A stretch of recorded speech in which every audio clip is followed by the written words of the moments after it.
1,000 up in this motherfucker. Yeah, 1,000 subscribers. Shit. Woo, it's been a long time coming and couldn't done it without any of you guys right here and some of the ones in the comments.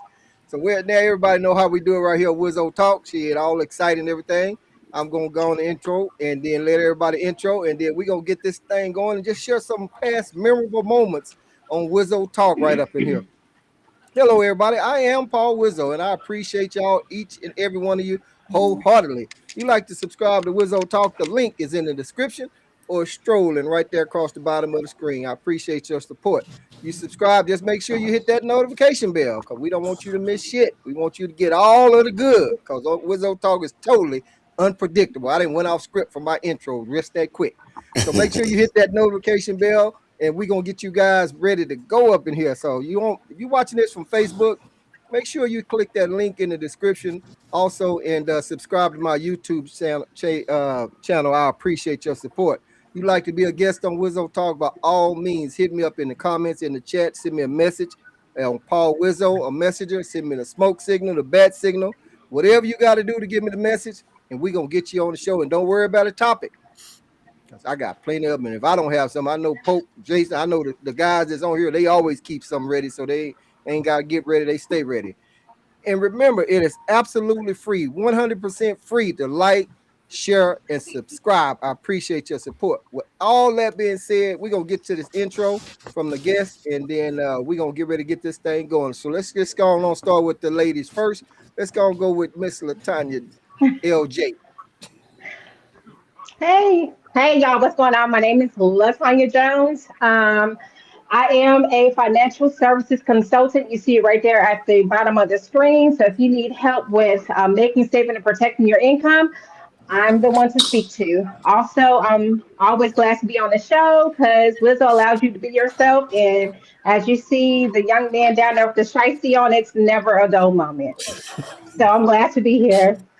Glad to be here. That is most definitely. Glad you to be here also, because I got a surprise for you up in here today.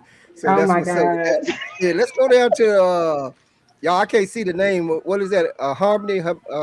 Timothy. Himothy. Let's go down there. Himothy. I can't see it. Maybe I need to zoom it up. It's Himothy. What's up with your intro? What's going on? It's your boy Himothy, aka the one. You know what I'm saying? Y'all can check me out. Check my clothing brand out. It's At the Real Truth. This is who I really am when I'm not online. I like to catch people in the parking lots on Black Fridays. You know what I'm saying? Take everything they got. I want to say thank y'all to everybody here. Thank you for having me. And it's about to be one hell of a ride. All right, that's what's up. Himothy up in the house. Shit, we appreciate you also. Let's come on over to Big Pope. Hey, man, glad to be here. Congratulations. It is Big Pope Dog, a.k.a. Mad Dog No Good, better known as Pastor Pope Chop. Oh, shit. That means two things. Glad to be here celebrating with you. A lot of good times. I hope we continue to make more. Here's to 1 million viewers, and we're going to make it pop today. That's what's up. That's what's up. And Pope, that one, the one you shared with you with the beard, the hat, all that shit. That shit was funny, the motherfucker right there, boy. That was me pimping, man. That was my yeah, big pimping. All right, let's come over here to Chocolate Buddha. All right, y'all. It's your favorite All-American, aka Chocolate Buddha. I'm happy to be here for this episode celebrating 1,000. I'm not here to pump up Chocolate Buddha yet, but I am here to celebrate this wonderful gathering, everybody on here, because man, I can still remember when we were just talking about putting this together and look at us at 1,000, probably going to 10,000 to 1 million. So before I get on this plane, man, I want to be able to chop it up with y'all, talk about how fun it is, and talk about where we're going to. So let's get it. All right, that's what's up. All right, there, Rico, come on with that intro. Rico. So once again, back you can catch me on all the platforms at Riding with Rico, and I want to say congratulations to Wizzo on 1,000 subs. And again, like everyone else said, man, it's gonna keep going higher and higher. We unfiltered, uncut, unedited, live. You get what you see all the time. So welcome along, and we gonna all go along with this ride. Already, that's what's up. And let's go on and go up here to Jason. Jason is all. This is his regular attire, but I'll let him go on before I say something. Go ahead, on Jason. You know, I try to keep it fly in my celebratory gear. First and foremost, congratulations to Wizzo and the entire Wizzo Talk family on reaching 1,000 followers. And I deliberately say family because nobody builds a platform like this alone. Wizzo may have created the room, but it was the personalities, the conversations, the disagreements, the laughter, and the people who continue showing up and turn the room into a community, you know, that made it what we are celebrating today.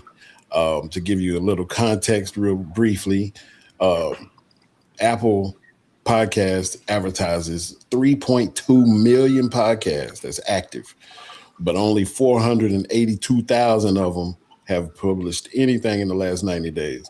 So that tells you which is almost 16% or less, but that tells you what kind of consistency and what kind of role you have to play for yourself to create a community, to create a room where a lot of people like us can show up and support what's going on and really become a catalyst of something great that Wiz is putting together. And I'm glad that I'm a part of it. I appreciate being here today.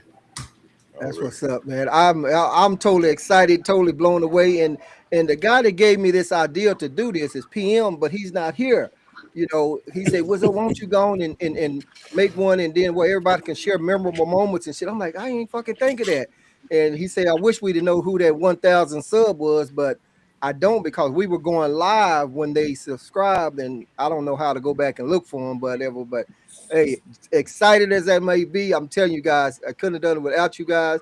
All of the viewers out there that's watching right now, you got any comments, post them in the chat. Maybe share, talk about your favorite episode was what we're going to talk about now. But I'm not going to hold. I'm going to go ahead, and I got 2 clips that I want to show. Excuse me. And then I'm going to go to Chocolate Buddha because he's about to get ready to get on the plane. But first, what I got to do is I'm going way back to LaTanya, to LJ down here. You know, so when I first met her, we were talking about sex toys. I've never met her before. It's supposed to be 2 other ladies with us and a couple other guys. And here we are. We up here there talking about pleasure, the woman pleasing herself, and she talking about a big dick and a little dick and going on like that and all over your body. Yeah, put your head down. Look in the mirror. Yeah, there you go. And but it was so I got a clip that I want to show y'all from that session right here. Let me see right here.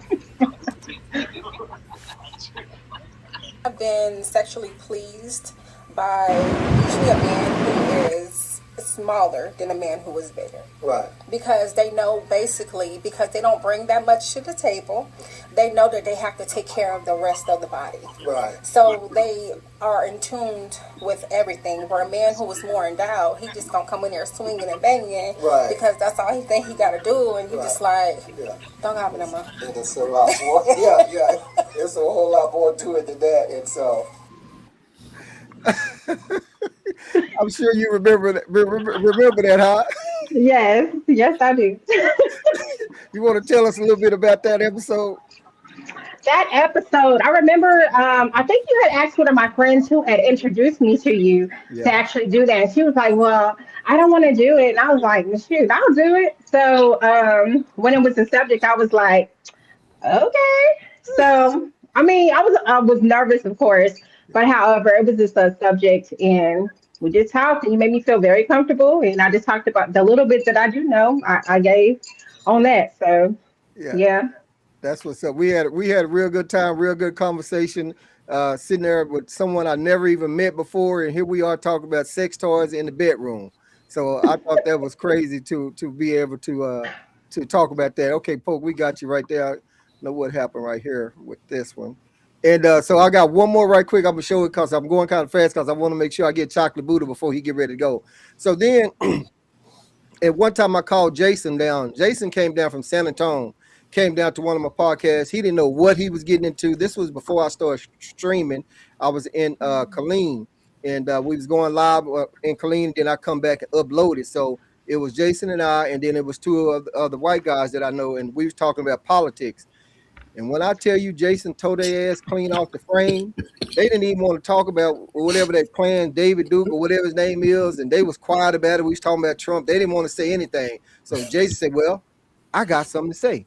And then so there's one particular one he was talking about January 6th. Loving every fucking minute of it. Because, for a different reason though. Okay. Because the statements you just made, and that's why I just couldn't hold my smile, because it's exactly what makes me happy about the situation. Now, white people feel what we were born into, how we feel about the government. Right. They've never meant us well. They've never done right by us. Our fathers and grandfathers came home from Vietnam and World War II and was shit on, spit on, redlined. Yep. And nobody gave a fuck that they were service people. Nope. Right. You see what I'm saying? Right. And so now, on January 6th, and now it's happening to white people, and they're going to tear this fucking Capitol down, right? So I was sitting at home throwing popcorn in my mouth, smiling. You see what I'm saying? Because like you said, had we reacted that way, we'd be mowed down. And we wouldn't be 12% of the U.S. population. We'd probably be around 3% of the U.S. population. They'd have mowed us down. They showed us that they were going to mow us down. They did it all through the fucking 60s, right? So it now, respectfully, puts white people in that position. Let me say, white people that give a damn. Some people don't, you know, but that give a damn to see that this is how it's been for us. Right. They put. Jason, you remember that episode? I didn't until you played the clip, but I do remember now. That was a very fun episode. I think that they bit off more than they could chew when they decided to come join you on that podcast with me as a guest, because they were loaded up with all that Trump information, and I just tore it down. So, oh yeah, he come up and y'all, he shot the house down. That shit was so damn funny. But I got to tell y'all, it's so many episodes, but you know, to choose from. But those right there go back probably like almost 3 years. Those two right there, because that's when I was first getting started out. So there was so many. Hey, comments, guys. We appreciate you guests in the comments. Hey, appreciate y'all checking us out. Stay with us. We talk about some past memorable moments right there. So I had those two clips. I just had to show because I thought they was funny. Jason talked about January 6th and say shit. He was at home eating popcorn and shit. Yeah, I was having a blast watching that shit on TV. I took off work that day. I wanted to see it. Well, that's what's up. So y'all, I know I'm moving a little fast, but let me get to but thank you, I appreciate that. Let me get to Chocolate Buddha right quick, and then let's see what he got to say about one of his favorite episodes. I know it's so many. I mean, it's like a shit load. Man, there's so many. I think the ones that stick out to my mind are the ones where we wasn't playing nice and we really got very contentious with our viewpoints, where it seemed like we might even want to go to some blows over the video, but we always ended it up by talking about how we brothers. And I think that's the thing that I love the most about Wizzo Talk. You actually have a platform where instead of us just trying to get viewpoints for how bad we can slice each other down, we're allowed to open up, talk about our different point of view, but see where we can intersect. And I gotta say, because this is out there, some people actually found out just how the dark side of my advocacy is, because I got some people at work who's like, wow, Mr. Bacon, you really are that kind of guy, huh? I've never seen that at work. I just see you in a suit and tie. So because of Wizzo Talk, they walk a little lighter. Yeah. So, and I don't take any of that back, but I think that's what's needed out there. And I think we should keep on doing this, man. I really, really love it. And just to give people a little background on us, you know, Wizzo and I go back to Iraq back in 2008. You know, I'm not from Texas and stuff, but that's where we learned about each other. And we were actually doing conversations like this back then. Yeah. So to see us come this full circle, to be invited to talk to everybody that's in this family, like Jason so well are celebrating today, to give you. Go ahead. Oh, that was somebody else. They muted. Go ahead. Oh, okay. Yeah, but it really is a family, and it keeps building upon itself. Anybody that comes in here, whether they like what's saying or not, if they stay long enough, they become family. And I think this family is just going to grow more and more. So I appreciate the support. I even appreciate the fight, because at the end of the day, we're going to realize, we got to fight to build this thing up together. Right. No doubt. No doubt. And I'm going to tell y'all just on Chocolate Buddha, like he was saying, we go way back to, Iraq, and he's been the same since I've known him then. And I've been the same. And I had one episode, and I forgot what I used to call it. Let's Talk or something like that. And one day he mentioned barbershop talk on here. So I called him up. I say, Chocolate Buddha, you mind if I use that title, barbershop talk?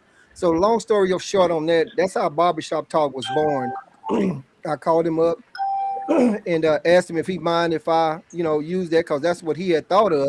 So we wound up calling barbershop talk. So we'll get all the guys together and we'll get in there and we'll talk shit in the barbershop. And so I get the guys together, and that's how barbershop talk was born. And then on the other thing was, I just wanted to just touch on Chocolate Buddha. You always said something to the fact that I may forget it. I think Pope said it one time before too. We have those rough and tough conversations, but at the end of the day, we pretty much got one another back. We gonna disagree, and I always try to assemble a panel where we all don't agree, because if everybody just saying yeah, that ain't shit, we ain't getting nowhere with that. So a lot of us always disagree on a whole lot of different things. So I appreciate you for that, Chocolate Buddha, and appreciate you being in the airport and logging in on this. That tells me and shows me how much Wizzo Talk mean to you, and I appreciate you for that, for sure. And I appreciate you doing this thing, and I appreciate everybody that's on the panel, because we throw that word family around, but I really mean it, man. Even though I haven't been to see all of y'all face to face, every time we click in and I see y'all, man, I really feel like I'm looking at family. So thank y'all, and thank Wizzo for putting this thing together. That's what's up. That's what's up. Hey, to all you viewers out there that's watching, hey, make sure y'all go and click that subscribe button. The link is in the description. I appreciate y'all watching and sticking with us. We talk about some past moments and stuff like that. So I got to go to LJ, Mr. Latanya, to see what she's talking about.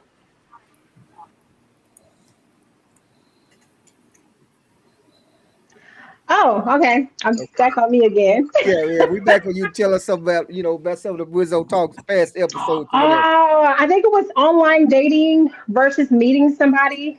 I think, that one was a pretty cool one too, where everybody had different viewpoints. And I think that's when I first met Seven, and he was talking about he was living in a cardboard box. Did you ever get rescued from that situation? I just wanted to know. That's Himothy right there. That's Himothy. Yeah. Oh, I'm sorry. Himothy, gang. Did you ever get rescued from that situation, or are you still living in your cardboard box, entertaining the ladies? Don't just give it to him, Seven. Just give it to him. You there? I like in a cardboard box. I think he froze. You don't have no expectations. You broke up. You said women don't have no expectation. I mean, when I love living in a cardboard box, because when you bring women to the box, they already don't have no expectations besides, a lot of meat. Okay. All right. You said a lot of meat. Oh, okay. All right. Well, I asked it now. So Mr. Tanya, I got to come back to you quick. I got to come back to you before I go to the next person. Have anything changed since you and I had that conversation when you was talking about the big dick coming in there swinging opposed to the regular size? You still stand behind that? I still stand behind that. That's just for me. Now, if you just wide open, that's your business. Wide open. I'm being smart, but that's judgmental. I'm sorry, that's unladylike. Okay. I'm sorry. Let me take that back. My preference is I want to enjoy. I don't want to sit up there looking like I'm ready for it to be over with. So now that has just been my experience. I don't know about nobody else, but that has been from my experience. That's what's up. But what I mean by small, I mean enough. I don't want to see a pacifier or wondering if you're a woman. So let me Damn, I make didn't sure know I it say was that. like that. Damn. She I said don't my want. boy I got don't. an inch. I don't want to know. I'm like, oh, okay. So, Just want to see a okay, binky. there you go. Sheesh. Now I have to explain it because I don't want nobody to come up and like, are you a female? I mean, does it say female on your birth Right. certificate? I just want Right. to know. All right. So, Right. yeah. All hmm right. Well, let's go come over here to Miss Cree. I gotta send her on my cash out because she late coming on, so she got a $10,000 fine to pay up in here because you Oof. late. We ain't trying Got to you. play. Shit. You still Come on. celebrating your birthday? Yeah. No, I'm not. It's still July. Long as it's still July, she in it. No, for now, I really forgot. I'm so sorry. I was out eating. But thank you for having me. I do apologize for coming on late. Send me your cash out. Yeah. I send you a thumbs up. Can you just send something with Yeah. No problem. No problem. and how everybody doing on the panel? I see Rico. What's up, friend? Hey, my What's most going on? memorable times on your podcast with Rico, since he right here, and see he had that same damn statement about young boys not being able to control themselves, and all they want is, no matter what we talking about, he come back with that. He be waiting to get it in to say the same statement, and I bet he still believe it today. You ain't saying he's saying the same thing. Rico, you said the same thing. She talking about when I'm talking about men cheating. When men, Oh. that's normal. It's not cheating. We just being men. Oh, okay. That what you talking about, Cree? Yeah, Yeah. Okay. All right. That's as if what's men up. don't know how to exercise self-control and be honest and Oh, not here lie and you cheat. go, I'm Creed. just Now, saying, like, come on now, Creed. Now, and shit. not lie, Now, cheat. shit. Like, We supposed to they be don't know nice how to today. He Right. ain't lying. We're not still there, right? We don't agree with this. Other men on the panel, y'all don't agree with that, though, right? I'm not even. I don't Next, even know what you said. who's next, Wizzo? Yeah. Right. Move on. We gonna say that and put a pin in that. Wait a Move minute. How y'all gonna do on. her like Right, we gonna that? Do not Nah. dismiss me. right. We How gonna y'all gonna fight. do her like that? Thank Nah. you, Tanya. See, Because we was all being Nah. cordial. We was all being cordial, and then Creek came with that bullshit, and she hey, know let's get we it. trying to Hold be on. nice. It ain't cordial. I hear a lot of hurt dogs now. I hear a lot of hurt dogs barking. There you go. Y'all barking now. Wait a minute. Paul Wizzo show is not about being cordial. Of course it is. It is not. Thank you. This is Y'all, supposed to be a celebratory show today. Put a pin in that, and after we Creed. finish the celebration, we'll come Yeah. back to that. Cause Okay. I already know a couple guys keep some notes and Happy shit to like see that. y'all. So Happy what to the see hell y'all. happened to Seven? Maybe he coming back or He something. got Anyway, clicked out. yeah, he got clicked on that. All right, well let's go He and in the shoot up here to cardboard Rico. box where he Rico, belongs. what's one of your moments, man? I know it's been several. What's one of your moments? Oh man, I enjoy it every time I'm on, but my best, the ones I like the most is when we have the females on, and when Seven, when they never seen Seven, and the look on their face when he say some of the things that he say. Oh man, those are my favorite. Hey, look, when that new woman come on, and I'm watching for when Seven say something. I just want to see the expression on their face. And then much. another one is when we have like your cousin-in-law, the white guy. When man, he didn't know I was gonna come at him that hard, and Seven either, and he was shocked and in disarray. Yeah. So I enjoy the ones that get that shot, like welcome. Yeah. That's like, oh shit, this is real. Yeah, I love those right there. But I've enjoyed every time I'm on, just like I'm enjoying here now. Like I said earlier, it's a family. Yeah. Well, I know everyone except her. I don't think I ever been on with Miss Jones before. Yeah.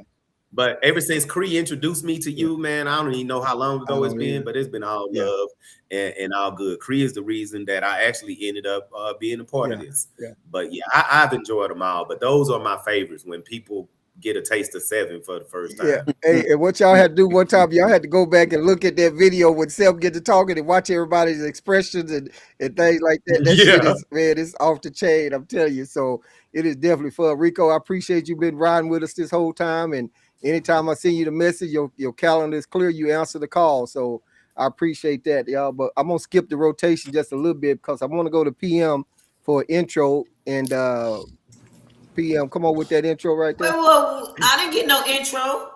Oh, And Was he it can Blake? send you your Cash App too. when, Oh, that when is just not Big fair. This I'm, man love is really irritating my it, spirit. it is. Let me. Lord, Do I need to reach over there and get the gavel? Yes. you might Oh, have to. now you want to get the gavel for me, not for the man. Boy, I tell you, we need That's some how it goes. girl power right here. Come on, Y'all Pia. starting shit.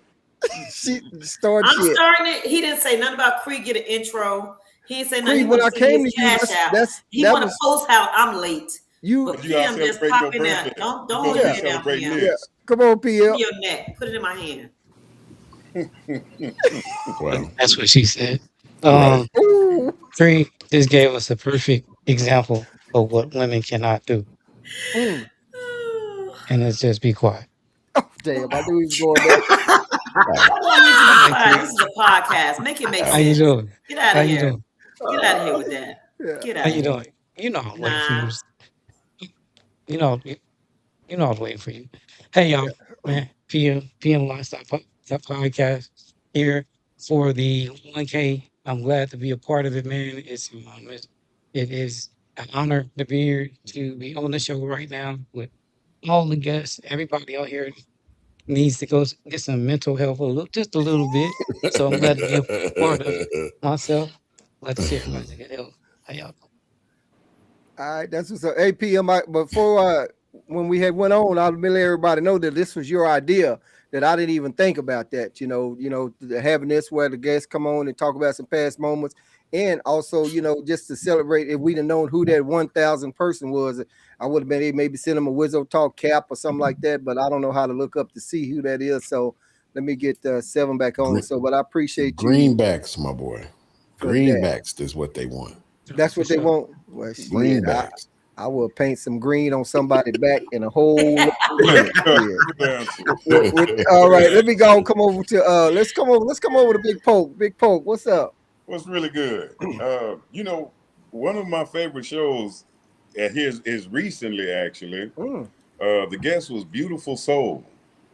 Oh yeah. Yeah, that story in and of itself was just amazing. Jason had said something, and I just started using it recently. It's just like, oh, really? That's crazy.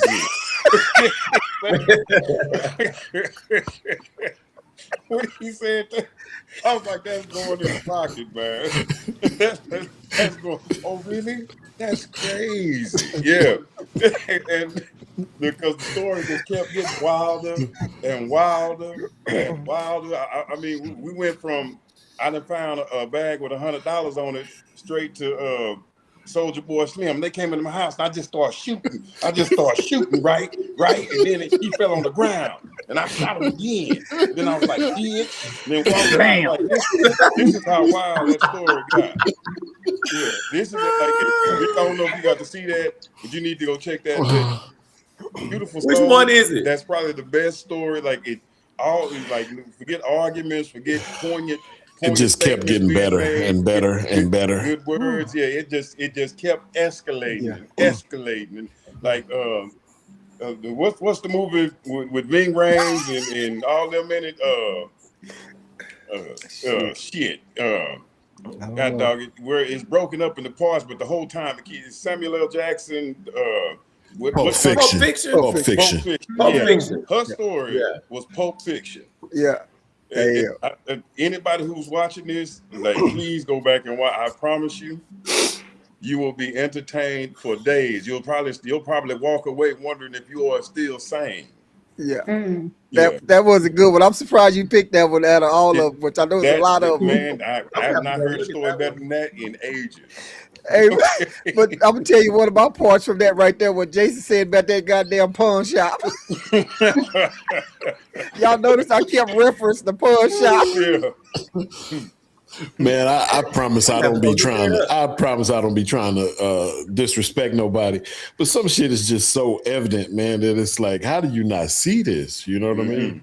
Yeah, that shit was crazy, man. That was crazy. That was something. Hey, y'all, I gotta agree with Big Poke. I don't mean to cut it off, but probably in about 5 minutes I'm gonna have to get off. But Big Poke, you're right. I think that was the best one for a couple of reasons. Number one, did you notice by the end of that, all of us was together like an intervention, trying to see. Yeah. Nobody was on different. Everybody was on the same side trying to pull out. And as peaceful as I try to be, I think that was the only episode that I actually pulled my belt out to exact violence. That's what I'm saying. It was just that deep. Yeah. That was the episode, y'all. Yeah. Yeah, that was definitely crazy, man. That was how men and women choose their partner, I believe. Yeah, He it was chose throw it off 2 weeks ago. The power. Yeah. Wait a That minute, was that's the what you show say, I was Poe? on too? What you say, Cree? I was on that one. You left early because Yeah, you left early. Your birthday. Yeah. You left a little bit early, so See- but see anyway. how I was here for her story though. I'm trying to figure out the story. See how it's always something. Mm-hmm. Don't do that.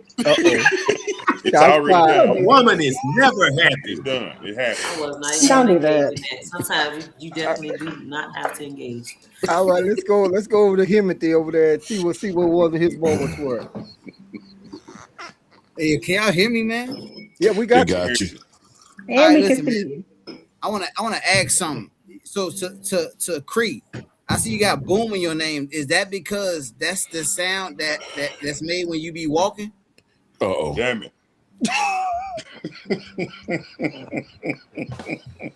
Also, I want to say Wait too though. for it. Yo, my favorite episode.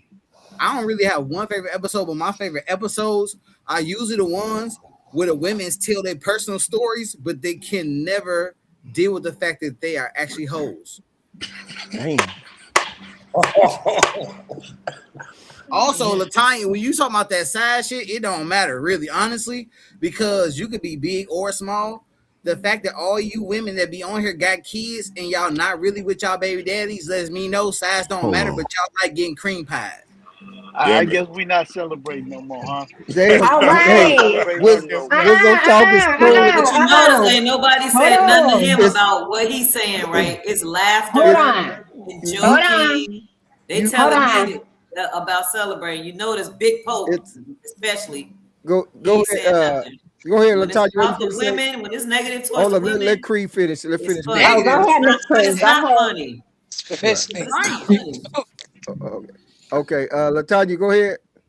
Thank you so much. Since you want to act crazy, I'm gonna go ahead and clock in. First of all, sir, how many of your baby mamas you with? Yeah, That's what I'm talking about. Ho, the last ho, one. ho, ho, ho. There you go. Ho. Men can admit if they're whores. It's women who have that problem. I got Yeah, Jason next. Cause you just confused me. Who when you said ho, was you talking about the baby mamas or was you talking about him? I'm talking. I'm talking about him. Okay. I'm talking about him. Okay. I'm just giving you clarity. Go ahead. I'm not saying, oh, you want some too? No, Oh, shit. Oh, okay. Hey, I just okay, want I to gotta say, let you go around. Miss Jones, Hold up, y'all. Miss Hold up. Jones, Hold men- up. men- We all can't go. We can't be Jerry Springer. We can't go at one time. Jason, go ahead. What you finna say, Jason? First of all, I want to say I appreciate Wizzo for keeping some Karamo-esque authority in this room. This is not Jerry Springer or Maury Povich. I'm gonna need y'all to keep it together. Number two, I want to say I want to be the first one to say, Brother Himothy, where and why would you choose to speak on penis size with a woman? No, they were speaking on that, brother. All I'm saying is penis size don't matter, especially if you're gonna eat My that boy, shit. And both these I'm ladies telling just you, think I'm telling you that I have no idea whether penis size matters or not. All I know is I show up to the party with the tool and do what I got to do. I can't have that conversation with no woman on what's the best size or what's too big or too small. I got nothing to say. I have nothing to say because I got nothing in that Wait arena. a minute. Hold on, So the question that you're asking is, you know, because you be taking dick. That's what he's trying to say. What I'll say. Do you take dick? No, Okay, hold on, Miss Jones. Hold on, Miss Jones. One at a time. One at a time. Hold One at on, a Miss time. Jones. I didn't make any of those leaps. All I said was, as a man and the man that I am, I do not involve myself in any penis-sized conversations, regardless of what the outcome or the potential of the outcome is. I have nothing to do with that. I have no response, negative, positive, neutral. I'm not involved in that conversation. All I know is that I show up to the party like Blazing Saddles and say, excuse me while I whip this out. On that right there, hold up. On that note, before we open the floor, I got you, PM. Let me put a note by you for next. Before we do that, I need to get Jason's memorable moment before we open the floor, because here on Wizzo Talk is totally unpredictable. You know where it's going, and what I like to do is make sure Jason get here. He's the last one that's got to talk about a memorable moment, and then we'll open up because I knew we wasn't gonna be on that long anyway. So, and then we'll address some of Cree deals where she says they saying that and the man ain't saying nothing and he laughing and then it's just a joke. We'll address some of that too. But go ahead, Jason.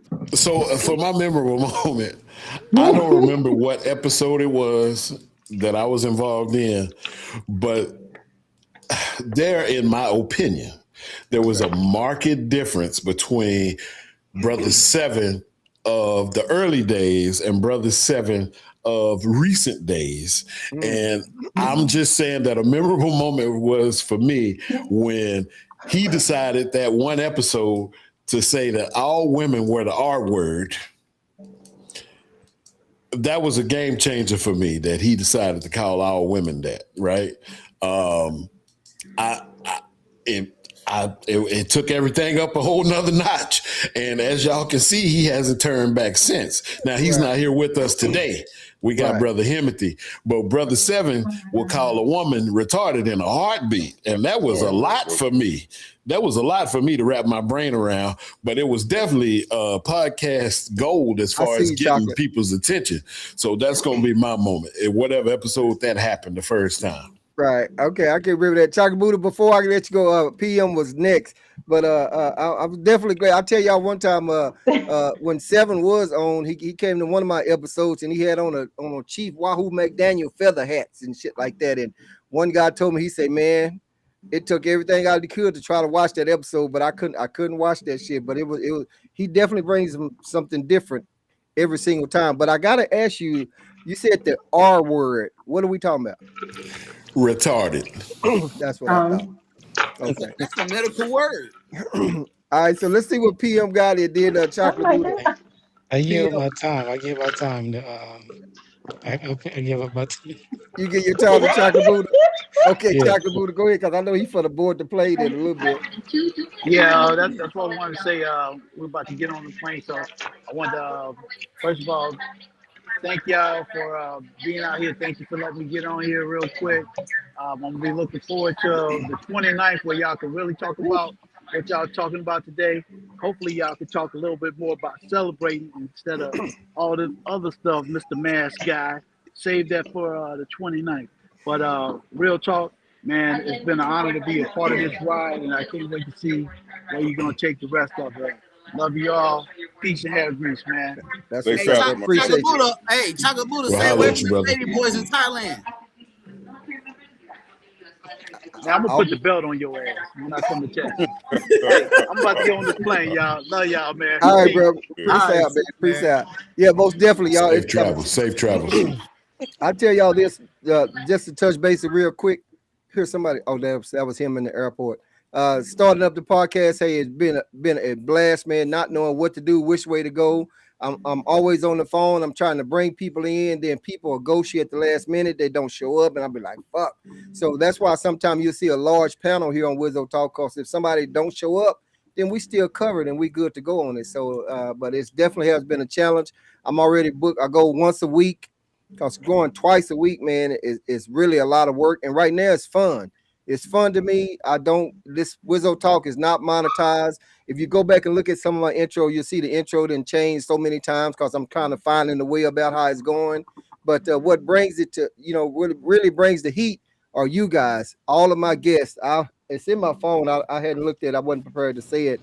But I've interviewed about like 90 people on here. But that's not counting how many times you guys didn't been on here multiple times, because I started doing that. That's just too goddamn many times.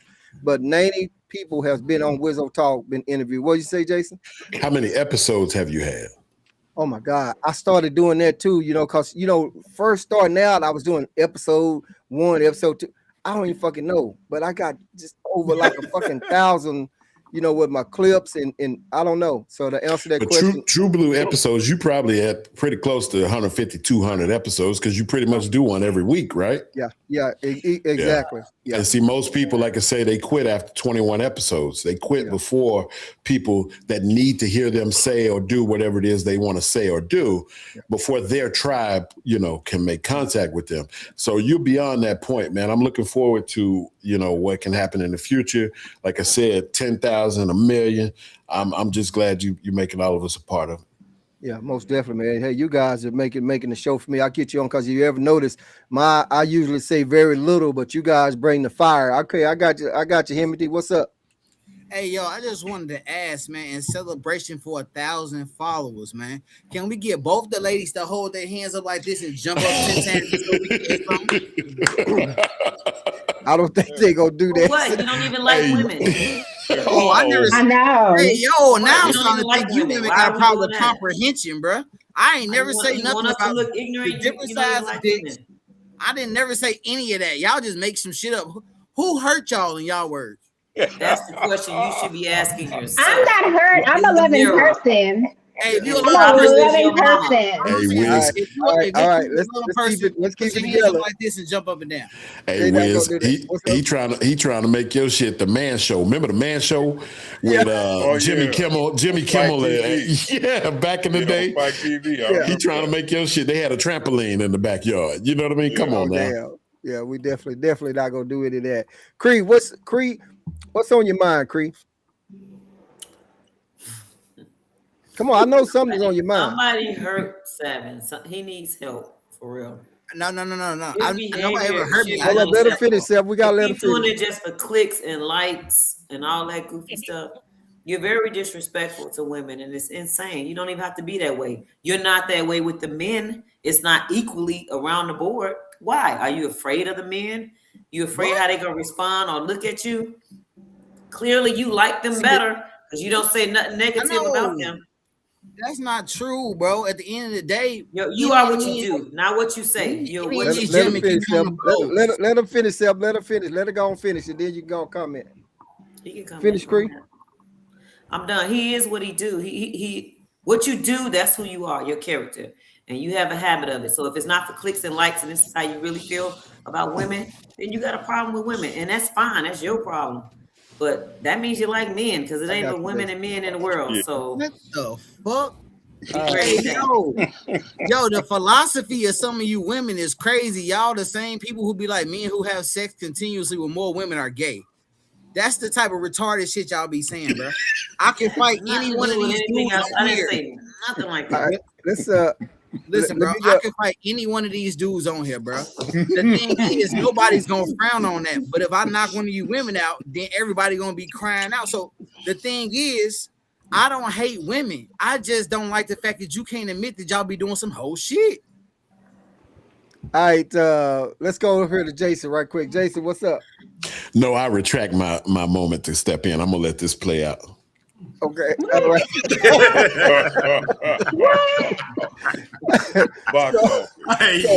Because I think old Cree on to something, so I'm trying to see how this finna play out. Hey, as I've said before, we started out with the celebration. It took some twists and turns before we got to everybody, but you never know how it's gonna go here on Wizzo Talk. But I wanted to make sure that y'all tune in for next week on the 29th at 6 o'clock. Yeah, we got about like 4 women on, and we got about like 5 guys on. Hopefully the ladies don't renege on me or back out. One already has. I'm trying to replace her right now, but I got one lady said that they bringing the fire. They ain't bringing no heat. She said fire heat or something else. I forgot it's in my notes, but that's going to be a very interesting podcast. And so it's just a bunch of different ladies I reached out to, and you never know which way the conversation going to go. One lady, she said, what it's going to be about? I say anything but sports. We may be talking about fucking, sucking, walking the bike, walking the dog, you never know where the podcast is gonna go here on Wizzo Talk, and that's for sure. Yeah, So for with real. that being said, but let me ask you guys what's one thing. We're not gonna be too much longer. I just was curious about something, and I don't know about white people, but I know when I see a lot of black people when you go out to the club, why is it that they always fucking on the dance floor? You know, you ever see the woman, she backing up to the guy's grinding on her and all that shit. What is, can somebody, anybody, I know y'all haven't seen that. I see yourself. I know everybody done seen that that's been out to the club. It's gonna be one couple over there, damn near having sex on the damn floor. So I just want to know what's up with that. If anybody got to comment. Not seven. Himothy, I'm sorry. Yeah, my main reason for that is black people know that they can dance and they have great rhythm, so they want to show out. Even if you look at like depictions of black people back in like the 80s or the 70s, when they be dancing in bars, they be pretty much fucking, bro. That's what it do. White people don't do that because they can't dance, man. The motherfuckers be out there doing the motherfucking stiff arm and shit. White people ain't got it. They know they ain't got it. And that's the reason why white people, the only time you see them really dancing is when they coming out together and they just be motherfucking dancing in a group and shit like they've been practicing for days. But I want to know though, I hear what you're saying, but I want to know why. Why do they have to fuck on the dance floor? Are they doing it? I got you, Rico, next. Are they doing it for attention? I mean, why do you have to do it on the dance floor? Let's go to Rico, and then we see if one of the ladies have anything to say. Is it white people? I was about to hold up, this PM. to the Rico ladies. was going PM. Oh. Go ahead, Rico. Oh yeah, I feel like when I used to do that back in my younger days, in my 20s and dance, I always thought, I was like, oh, she trying to feel this me. Oh. She trying to see what I'm working with back here. So because she pushing harder and harder against me, and then so hell, I wanted her to feel it. So I started pushing harder and harder back against her. Okay. Like, oh, you want me? I don't know for sure that's what they doing, Okay. but are you one of you ladies that has danced like that, bent over for a man and pop that thing on him? Y'all look at Cree Was that what you expression. trying to feel? Look at Cree expression. She like, I'm just asking. I don't Yeah. know. I never asked her why she was doing it. I just assumed it because they pushing back so hard. They're gonna, if you don't get firm, they're gonna push you backwards. So what else could you be pushing that hard for unless you're trying to feel something? all right, Poke. What were you finna? I mean, not Poke. PM. What were you finna say? And then I see if any ladies got a comment. I was trying to verify, is this a white couple dancing like this or a black couple dancing like this? Well, like I said, I haven't seen the white people do it because I Okay, haven't really been okay. to a white club. I've only been to the black clubs, and I see it's gonna always be that one couple out there that's doing it. And when Yeah. Rico was saying they backing up trying to feel it, a lot of times these are couples. This is boyfriend, girlfriend, husband, and wife. They grind it on the floor. LJ, any comment as to why you think couples have sex on the dance floor? They want somebody to see. I mean, I think they just probably be dancing and just doing their own thing. I mean, that's your fault for looking so long. You could have looked at something else. Habits. Right. Okay. I got you. That's, Don't. I mean, when I was younger, now I'm too old to be out there. I'm Don't just do gonna that. sit down and Don't have do me a that. nice look. No, I'm Don't do being that. honest. Don't do If you see me out and about, I'm not gonna be on the dance floor swinging nothing. Okay, I'm about to be 45. I ain't got time to drop nothing. I'm gonna drop my butt in the seat and have me a nice little drink. But And when I that's was what I'm saying. younger, You one of the youngest ones on the podcast. Please don't say you too well, old. well, listen, I have no mega knees, okay? No No ben, mega knees no and no Beninese business. and no No business out business. there doing. No business out there doing that. But when I But was younger, you yes. master dropping it down to the seat, is what you just Huh. said. Huh. Hey, Pope, what you got on that, Pope? What you think, Pope? Oh man. So I'm the only one that heard. I think it has to do with showing out. Okay. Now, when you say specifically couples, I can't say that I've seen couples do it, but for sure, when it's time to dance, that especially in the old school when slow jams was a thing. Right. Yeah, when the DJ would put on some R. Kelly or something like that. Yeah, it's Oh time to yeah. bump and grind for real. Okay. All So right. I feel like it's a show out thing. It's how Rico kind of alluded to. They trying to learn what you're working with, and you don't mind showing them what you're working with. Okay. All Yeah. right then. All right. Now, All right. I wanted to address. Okay.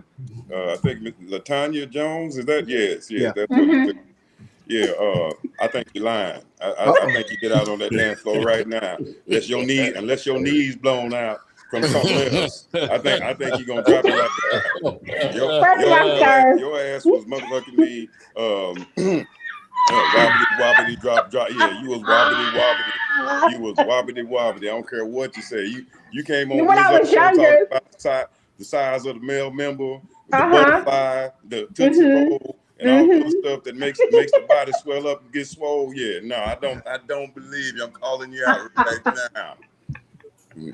What's that old saying? A lady in the streets and a freak in the sheets. What I do behind closed doors ain't nobody else's business. Mm-hmm. Yeah, we talking about this though.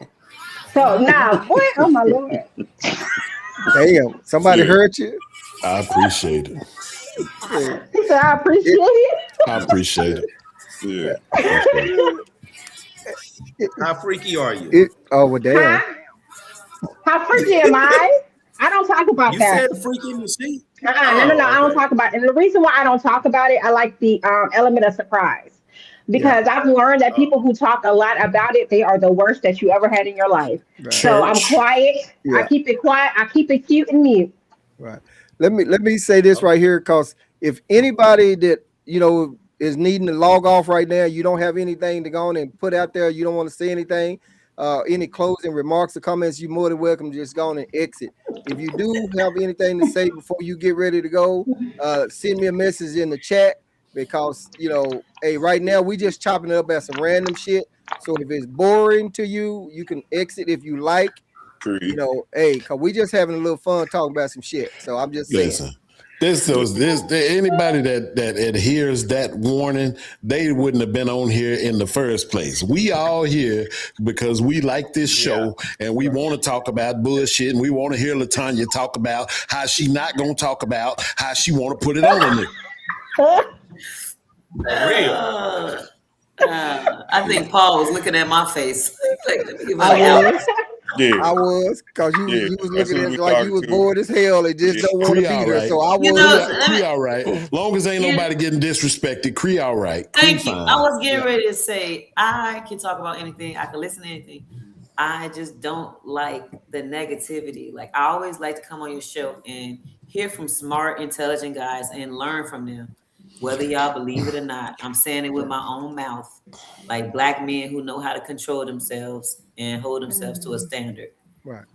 Well, obviously, all of y'all can't be like that. Right. But the ones who do, I appreciate you. Even you, Poke, I appreciate you when you do speak knowledge. But when somebody act ignorant and all the black men are laughing and it's directed towards the women only, that bothers me. Right. I don't know why, but it does a lot. I got you, Jason. Because I feel like we already unprotected, and our own people don't even protect us. So it's like, what can we do?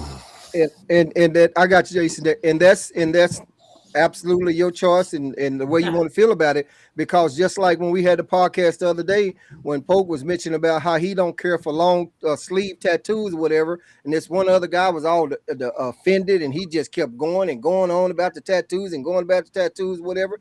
But hey, Poke said that was his preference. Right. So that's your preference. It's gonna be some negative on here. It's gonna be some positive on here. Everybody ain't gonna talk facts and knowledge and all that shit. Me, I'm gonna talk crazy motherfucker if I feel like it. However, at the same time, I don't call women bitches and hoes. I don't call the guys on the panel niggas, because I don't say that. That's not in my vocabulary. But if I got to get my point across about something, I'm not Jason, PM, Poker, Rico, somebody. I'm just short to the fucking point about it, and you're gonna know exactly what the fuck I'm saying. And I may cuss and I may not cuss, but hey, but that is your preference. I respect that. But what I try to make sure that I do is try to make sure that we don't personally attack one another on here. However, at the same time, if he's speaking about hoes in general, or one of the guys is speaking about niggas in general, if you're not that nigga or you're not that hoe, then hey, ho, nigga. I'm just saying. So somebody hit dogs holler. I remember somebody saying that. So I don't say that. But let me go up to Jason right quick. What's up, Flowers? Flowers, I'm mad at you, Flowers. You told me you was moving. I wanted you on the podcast next week, and I think you just didn't want to get on because we know you didn't pop your cherry on here last week, the week before, and now you don't want to come on no more because you're holding your cat. But that's okay though. We still show love for you. We want your ass back on here, Flowers. Go ahead, Jason. I wanted to say I was doing all right until Creed just said that last thing, because here's my problem. Excuse me. My problem is, Creed, everybody on here is going to have their own opinions. You've said things that I personally, as a man, was offended, but I didn't hold nobody else to task because you said something and they laughed and I was offended. But this is what you just did to us. We all know who you talking about, okay? So I'm not going to pretend like I don't know that you're talking about when Seven say very egregious things toward women, and the rest of us either laugh or whatever. That is what this platform is for. It's for everybody to have free speech and have the interaction with however they're going to have it, right? Now, if we sitting at dinner, me and you and your man, let's throw him in there, right? Me, you and your man sitting at dinner, we just having lunch for whatever reason, and somebody say something out of pocket, of course your man going to spring into action first. But if he needs some backup, I'm with him. You see what I'm saying? But that's not what this is. What we doing right here, nobody is intentionally trying to hurt or harm, even verbally, right? And so some things are said that are egregious and some things are said that are hurtful, but you can't hold us to me. Let me talk about me. You can't hold me to task because I laugh about something that another panelist says that is offensive to you, because I don't expect to hold anybody else to task, including you, if somebody on the panel says something that is offensive to me. That's not what this is about. And that, I think, thwarts free thought and free expression. And yes, some of us are a little bit more sensitive than the others, but I don't think any of us is what we would any of us, male or female, is what any of us would stylize as weak or less than. And so I don't like that comment that you made, because I get what you're saying, but the reality is a lot of us, myself included, have been in positions where you try to defend random and anonymous women from things from men that say things or do things that wind us up in some bad positions. And so I don't like that comment that you made. Right. That's what's up. Hey, yo, can I say something real quick? Yeah, go ahead, man. Hey, yo, I also want to speak with Jason. I don't like the fact that Shorty said that women are unprotected, because when was the last time have we actually seen any girls or women be gunned down by police officers or any government officials? There's a couple of them. Oh, hold on, because it's not really out there. Like, not as many as men. So if there are, all I'm saying is this: how are y'all not feeling protected? And the men are the least protected people ever, especially black men. So. Okay, Creed. Can I interject? Yeah. Let me see what Creed was gonna say, and then I got you. She just threw it. Well, I wanted to respond to Jason first. Okay. Simply the way you explained how Big Poke was saying he don't like the sleeve tattoo, I was pointing out something that I don't like. Of course, you might not like it or don't agree. That's fine. I mean, that's what we are here for. But it doesn't change. That's how I feel. It's a feeling. Yeah. When I leave this podcast, I'm unbothered. Like, it don't bother me. And I don't personally take it out on none of the guys on the podcast what Seven says. Like, I know that's not y'all speaking. That's him speaking. So I'm still the same person with you. Am I not, Paul? I'm the same person with everybody. I don't take things personal and it's on my back and I'm thinking about it at night. No, I'm just expressing what I'm expressing on the podcast. All right. That was for Jason, but now he's back. Yeah. Did you hear that, Jason? Nope, he was muted.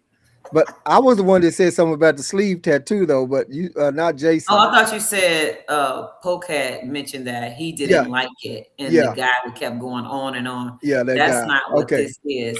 Right. What it is I was just expressing something that I didn't like about the show, and what I was saying, Jason, was like, I don't take it out personally on y'all, what he says. I just don't like when it's, oh, ha, ha, ha, when he attacks women and it's funny. But that's my personal feeling. Right. When I leave the show, I'm unbothered. I don't Poke care. next, Jason. I don't got look you, at Jason, Rico, Poke. I don't look at none of y'all differently. Even PM say stuff off the wall sometimes.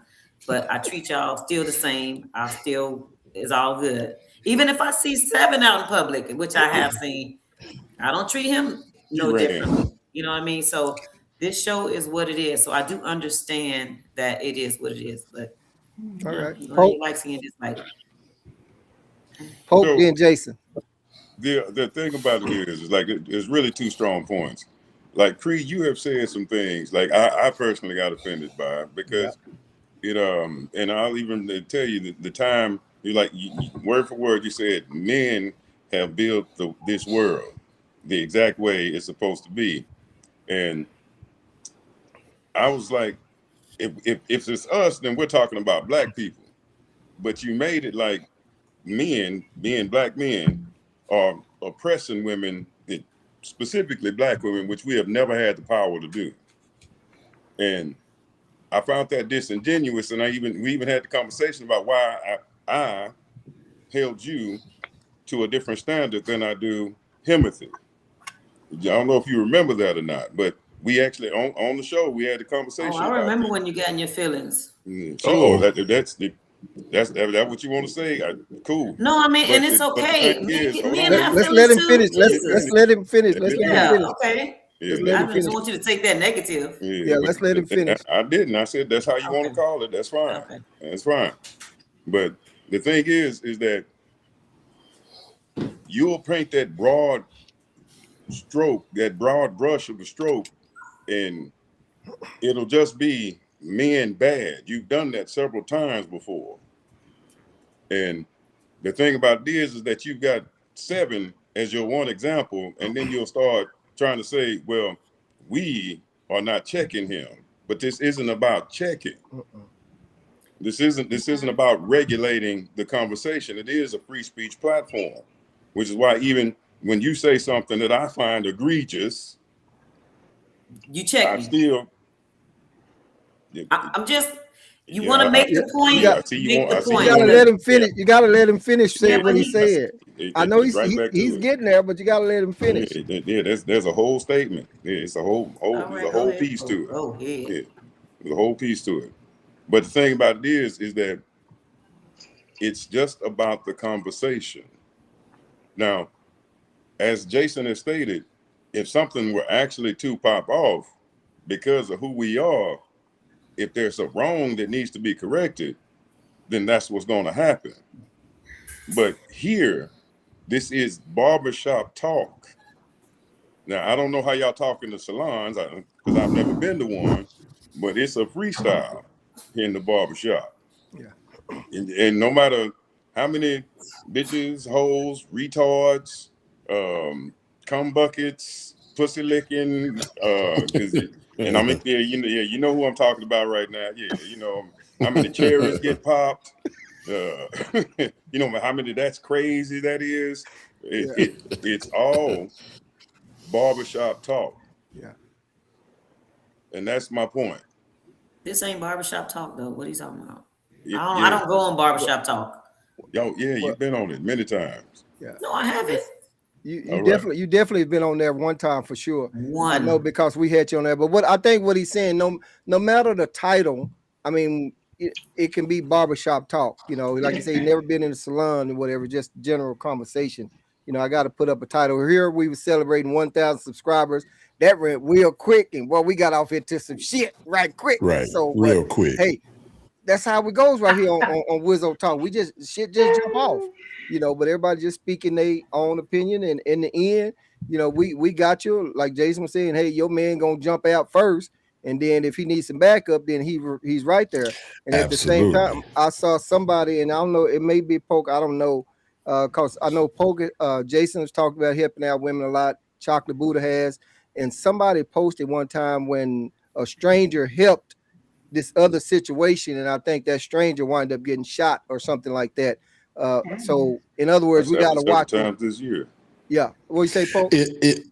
That's happened several times this year. It happens often, and that was my point when I was getting to with Cree is Cree, just like I consider most of the dudes that come on this show frequently, and I think I'm stuck or whatever as far as my video, but I'm hoping everybody can still hear me. I can hear you. But what I was talking about was that the on this show, put a full stop behind it, this is a safe place, right? Male or female. You can come here and you can have conversation with other Black men and other Black women and other Black people in the community, and you can say what we normally wouldn't say in different arenas. And I know let me be full disclosure and say that I'm definitely speaking for myself, meaning I will allow Dr. Savant or somebody like Seven to say something to you fly on this platform that if you and I were sitting at whatever your favorite bar is that you was so gracious to invite me to hang out with you and some of the people that you know, understand that I'm willing to stand in that arena, in that bar, and die for you because of the kinship that I feel with you just from being on this show. Like you my sister like that. You dig what I'm saying?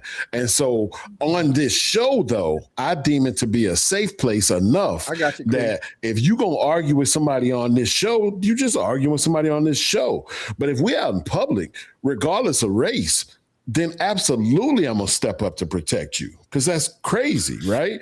But there's a difference between what, like I say, you being offended by what you stated you were offended by. And I only took offense to the portion where you said you were offended by the rest of us laughing. And I consider myself one of those people because I know that I do laugh sometimes, right? Yeah. When he says things that technically are egregious, right? So that's the portion that I'm talking about in particular. Seven is hilarious. Cree, and then Rico, Latanya. If anybody got to say something else, let me know. But I know Cree wanted to go ahead and say something, and then I'll see Rico. Just to clarify, I appreciate that what you said. If we out in public or whatever, but this is still a public platform, right? And all of us usually look alike on this platform, so people are watching this platform. So even with freedom of speech, you can say what you want to. Even with Paul give a disclaimer, anything goes and all that. Whenever he starts spewing off negativity towards the women, sexism comes to mind. Stand up and jump up and down, and then it's funny. No, that's not. But that's me. That's not. Y'all got to take. That is me, and that's probably because I'm a woman. Because if I was a man, I'd probably be like, yeah, do it. You don't keep that same energy for the opposite way. You be the one to bring it though. But what I'm saying is, me as the woman that I am, that bothers me. When I see all the men, and it may be funny, because if something funny, I'ma laugh. And it might be somebody else's opinion, like, why the hell she laughing at that? Yeah. That's me, it's me. I can't change how I'm gonna feel about that. And that's strictly so I think the same way when PM came on, he giving him an introduction and all that, and come on, Cree, I'm gonna see my cash app. You such a. I just want the same equal treatment that you said to me, say to him, but he not gonna do that, cause y'all men look out for each other. Before we go to Rico, you making a man woman thing out of it like that. Me, I mean, if that's how you feel, that's how you feel. Was I really thinking about that shit? Fuck Probably no, not. I wasn't thinking about that shit. Probably not. I was just having fun with you at the moment because you had then already messaged me and talked to me like that. So I mean, about you forgot or whatever. So it was just a fun. Never taking it personal. I'm just telling you, not taking it personal. I'm just letting you know that was just. I don't take shit on this podcast fucking personal, but I'm just voicing my point here. Oh, I do. So, I can. I haven't, but I will. I'll take you something have personal. before. I know you have. So we all have made our deal. That y'all have made me forget what the fuck I was gonna say. Sorry, friend. Sorry. I'm just saying. I ain't one of these people.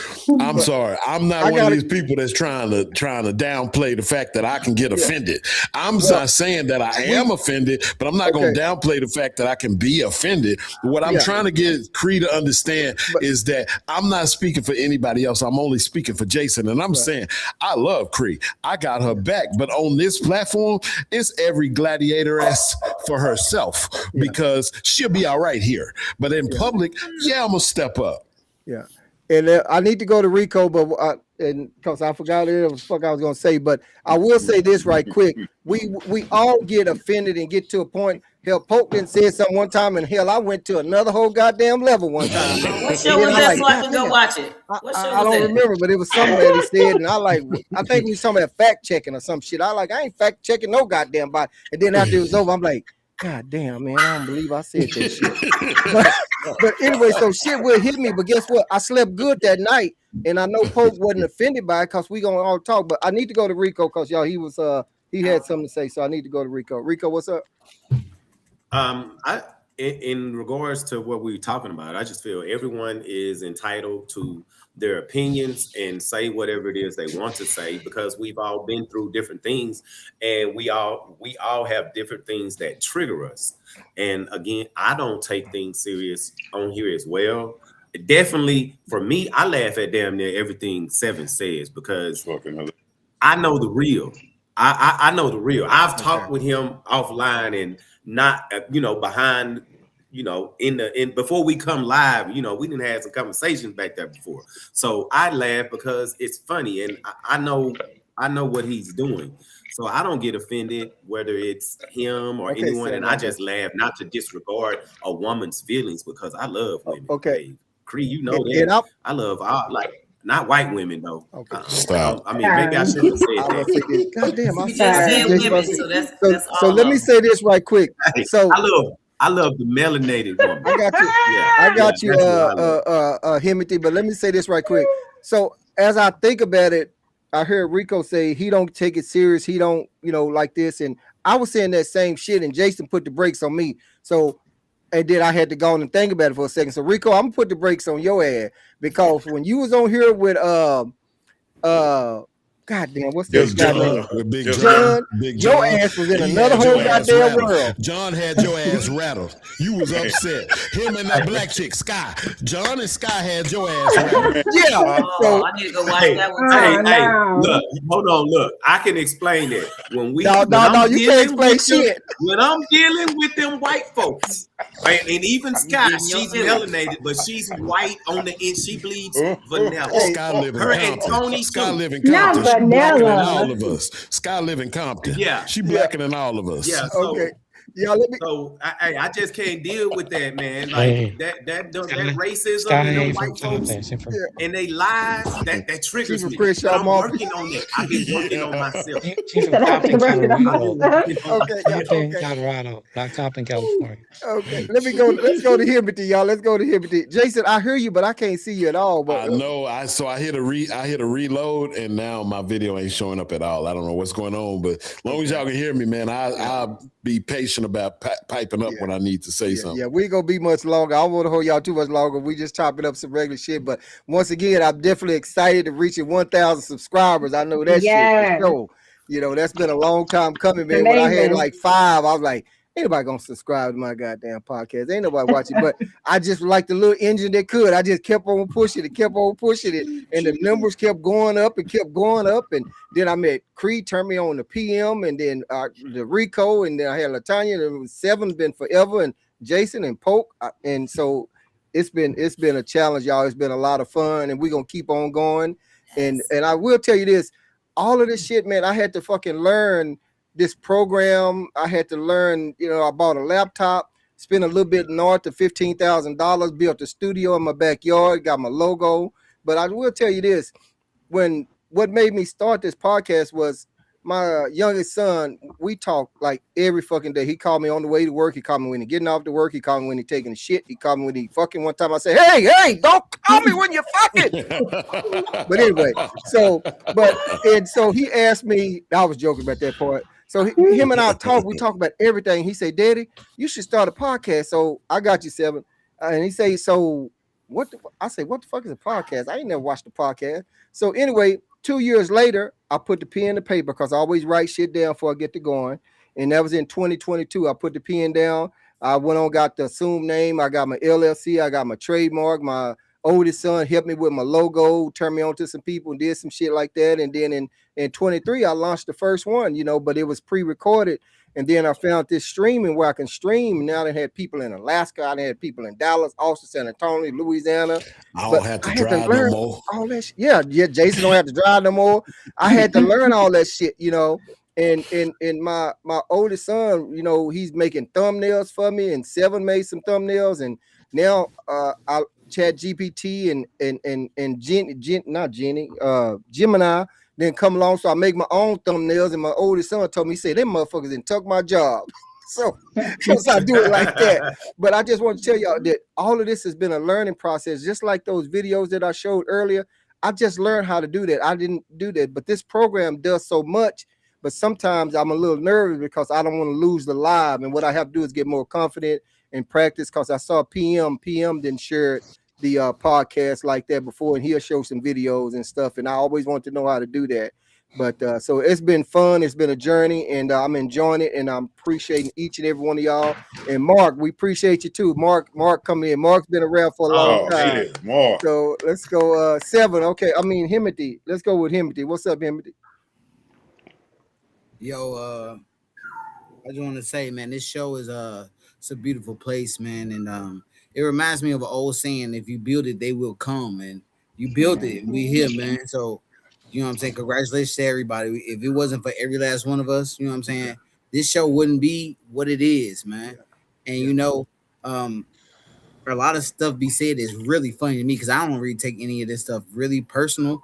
It just helps me see how people think, honestly. And people may not like what I'll have to say all the time, but I know for a fact that people don't like the truth. So a lot of the stuff that's being said on here, I hear people saying that I say stuff that's wild, but I have not heard anybody say what I say isn't true, because these bitches and these hoes be tripping, bro. And on top of that, motherfuckers want to talk about how people was getting like disrespected. These be the same women out here wearing booty shorts, bro. Come on, man. You want to get the foul, motherfucker. Like, you do this shit, you be making it clap. All I'm trying to say is put your hands up and do some jumping jacks, man. Damn. On that note, let me say this right here. 2 things. Shit. Himothy, I don't know about Himothy, but 7 does have some friends, because some of the women in the comment, even one lady was on here before, she said I agree with 7, and then another lady, I forgot her name, Carolyn, I think, she posted that she likes what 7 says, but she just doesn't like his delivery. But hey, everybody got their own delivery, deliver how you want to deliver. So, you know, but it is what it is. But I got to tell y'all this right here too. It's about Creed. So when I first kind of met Creed, I was out. Y'all know I swing dance a little bit, so I was out, and Creed was at the swing dance event. We was at some restaurant, I think. I forgot the name of that Jamaican restaurant or whatever. She came in with a headband on, bandana, whatever, and I think we was getting ready to dance. I was getting ready to dance with her, and I say the men lead the dance off in here. Well, you mean the man got to lead the dance? The man got to this? The man got to do that? Creed, you probably don't remember that. But I say, yeah, the man got to lead it. So then just to fast forward, we was getting ready for this graduation, because after you practice for a while, then they have like a graduation. Well, Creed was supposed to be my partner. And after that, I started calling her Cinderella, because after I danced with her that one time, I never did see her no more. And then finally, she came back to the VFW, and I say, hey, I call you Cinderella, told her a little story. You lost your slipper. And she said, well, did you look for me? I said, well, no. But it was just kind of funny. But that was kind of a little short, quick deal about me meeting Creed. We was out dancing, and then we slowly worked on way on to the podcast. And so it's been fun ever since. And some of the reason why Creed has a busy schedule, and so some of my podcasts, that's why they were scheduled on Wednesdays, because I like to have her on the show. Sometimes she get a little restless when it's a large group and be wanting to go on and talk. So I put that out there, Cree. I know I did. But she was one of the ones that really made me start having it on Wednesday, because she's busy on Monday. It's Taco Tuesday. She ain't missing that for no damn body. And on Monday it's this. And on Thursday she's out line dancing and all that shit. And Friday, I don't really do them on Friday. So it's been cool. And she's been hanging in there with me. But what it made me do was I had to go head on too, and also find, reach further out, because I was depending on Creed like all the fucking time. LaTanya, she come on, but she was gonna be here. So that was just a little quick deal on about Creed. So I don't want to hold you guys much longer. So anybody else got something they want to throw out there, talk about? Go ahead, Creed.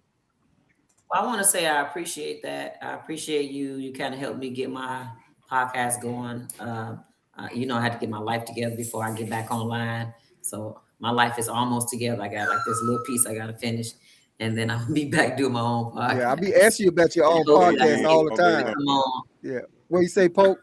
Come on and chat with me. Poke, I miss you. I'm sorry. What you say? I'm surprised you didn't do a hump day joke when you were doing all the weekdays. Like, you know, she ain't gonna miss Taco Tuesday.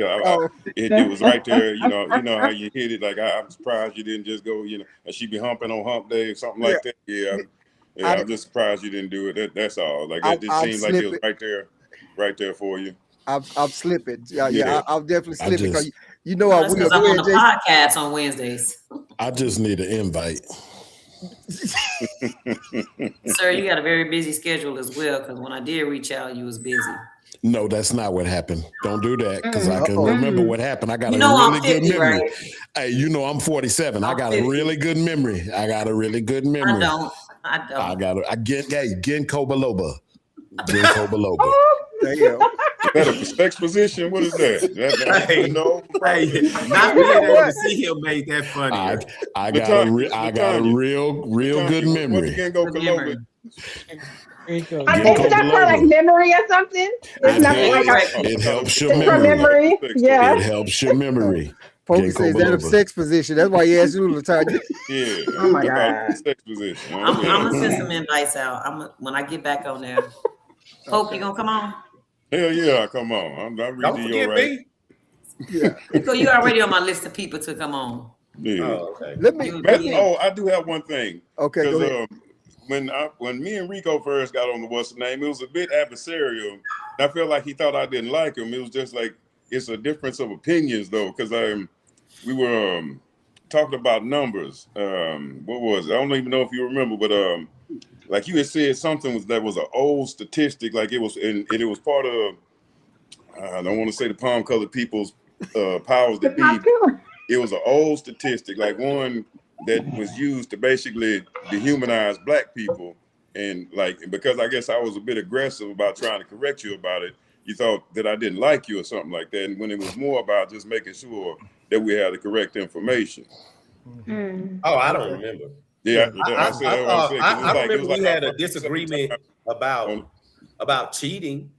Yeah. No, it wasn't about cheating. It was like I think the number of children born out of wedlock or something like that. It was one of them old numbers, like I don't remember. Still get misused properly. That's what it was. But you was like, you kind of thought I was being adversarial instead of just trying to like, no, don't put that misinformation out there. Put that out.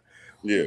Well, let me ask you this, Poke, while you were talking, because you and Seven said something a while back when we was talking about different sex positions and different sex things and how guys shitting women mouth or something like that. Boy. But Poke, you asked Seven, do you know what?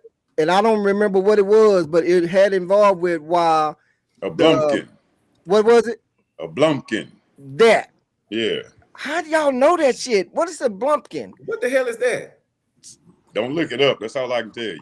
Seven, tell us what a blumpkin is. But hold up, Seven, before you do, when he said that, when Rico asked Seven, what's a blumpkin? I mean, Himothy, I was like, what the fuck is that? So, Himothy, tell us what that is and how did y'all even know that shit? Yo, so I dive deep into like a lot of different social media platforms. Oh my goodness! And if you keep up with the young people, you'll learn a lot of crazy shit. So a blumpkin is pretty much when a man takes a shit and he gets head on the toilet. You know what I'm saying? So I mean, it's just pretty crazy. But the fact that there's some women out here that can do that shit is even nuts. They got a name for that shit too. That's wild, bro. I never heard that. First of all, it's a name for everything. Yeah, you're right. Number two, you start talking about the rusty trombone and stuff like that. You giving a name to stuff that be happening anyway. Yep. That is nasty. That is very nasty. Yo, have y'all ever heard of a Cleveland steamer? Yep. Exactly, bro. Get wild out here. Cleveland, child. Well, Rico, I'm surprised Rico didn't know because Rico said he been studying the pussy since he was 8 years old. No, it was. I was 13. Goddamn it, 13. 13. Oh, I thought you said 8, and so he know his way around it.